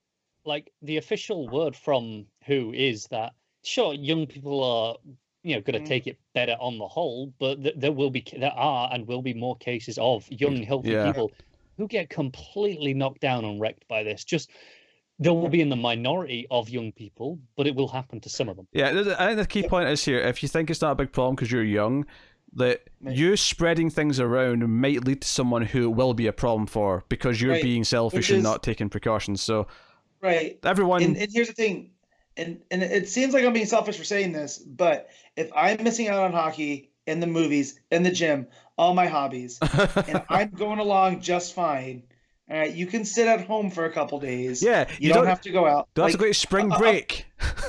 Right. A friend of ours, a mutual friend, had to cancel his wedding that's been in plans for 2 years because that's what's going on. So if he's moving on and watching King of the Hill and Simpsons on Hulu and trying to make the best of it, y'all can sit at home, go out for groceries. If you want to go out and keep distance from people at the park, cool. But just try to stay at home, wash your hands, keep hygiene. Like, come on. Do what the superheroes would do, right? Be selfless. Yes, be selfless. Just make sure you visit your comic shop too, but in a very sensible way. But again, mine's making deliveries. Just see what you can do. I've seen a lot of stuff going, oh wait, so stay at home, order takeout, not go to the gym. How is this changing my life? Like, I've seen a lot of those types of statements coming out. So it affected me with the pubs, because I tended to go to the pub a fair amount. Of course you do. You have a drinking problem. That is not having a drinking problem. Going to the pub for a nice meal and having a drink while you're there is not a problem. It is a lifestyle choice. Yep. And that lifestyle is detrimental. Yes. So, Sorry, how many times do you go to Taco Bell a week, Matt? I have not been in 2 weeks, thank you. And as long as they stay open, I will be fine. Okay. Usually there's a lot more than that. Yes, there is. Because of what's going on, I'm limiting myself to eating out once a week, maybe twice on the weekends. So I have to pick my spots now. So I got Chinese last night, which I haven't had in forever. And I think that's why it gave me such bad indigestion. Wait, hold on a second. You said once a week or twice on the weekends. I'll follow the sentence on. If it's once per week, that's once. Right, but if once a week, but maybe some weeks on the weekend he'll order a second one. Okay. Yeah. Because what that sounded like to me was that Monday to Friday I'll do it once, and then I'll maybe get 2 at the weekend. That's what it sounded like to me. No. But like tonight, Ashley's like, well, do you want to cook? I'm like, I don't know. She's like, well, maybe we'll get burgers. We haven't had burgers in a minute. Like, all right, there's places we can call ahead to and get a takeout. So, maybe. But trying to watch money just to be safe. Eat not a lot. I'm gonna be so much richer at the end of this because, probably 3 times a week maybe I'd go and eat out. Get a full meal there, the pub, a couple of drinks. Well, for 2 of us. I'm usually I'll probably actually save money during this because there's just certain things I can't do now. Yeah, right. Exactly. So it's like, that would be like, okay, 30 quid, couple of times, 2-3 times a week. All of a sudden, I just physically cannot do. The pub is shut. Like, I guess I'll keep the money. Yeah. So, but try to make the best of it. Watch stuff. I'm getting caught up on Saul. Getting caught up on comics. Yeah, I've been watching Avatar: The Last Airbender, and it is fantastic. And why did no one make me watch this before? Actually, because I Again, I assumed you'd already seen it because you're you. So Yeah. Well, why would I ask you to see that? I don't care. Well, no, not you. I just mean in general. Like I said to Matt, it kind of came out at a time where I was at that age where I'm too old for cartoons. That's kid shit, but not to the point yet where I'm like, who cares? I'll watch what I want. Yeah, well, just one thing to promote actually is that next week, the day after we record our comics podcast, we're recording our top 10 movies of 2019 finally. We're getting to that, and that'll be the three of us doing that. So if you like us talking about movies, if you occasionally hear that, you can get that on the YouTube probably sometime early to mid the following week. Or on the audio feed, you can get that on the 121 and Flux audio feed. So if you're interested in hearing us, I'll promote it again next week, but worth mentioning. Yeah, lots going on, but we're not going anywhere. Melfuzz TV will continue to pump out the content. Hell, even if I get sick, I'll do something. I'll do quarantine sick live streams or something. I don't know. Good thing it's not the anti-virus. He says this and he's so knocked off his feet he can't get out of bed. I can stream from bed. It's fine. I'll just lie like a zombie. Like, hey everyone. Hey, I may get a lot of petty tips if I'm lying there looking half dead. There's potential. All right, lots of potential. But anyway, that is us. That has been episode 199. So do, of course, join us next week for episode 200. Send in some questions. It's particularly ones about the show or about us or about getting to 200. I think are probably the more particularly relevant. Don't send in who would you put on your Justice League team, because we've answered that like maybe 5 times at this point. But thank you very much for joining us. See you next week for episode 200. Keep reading DC Comics, and always remember to never get lost in the Speed Force.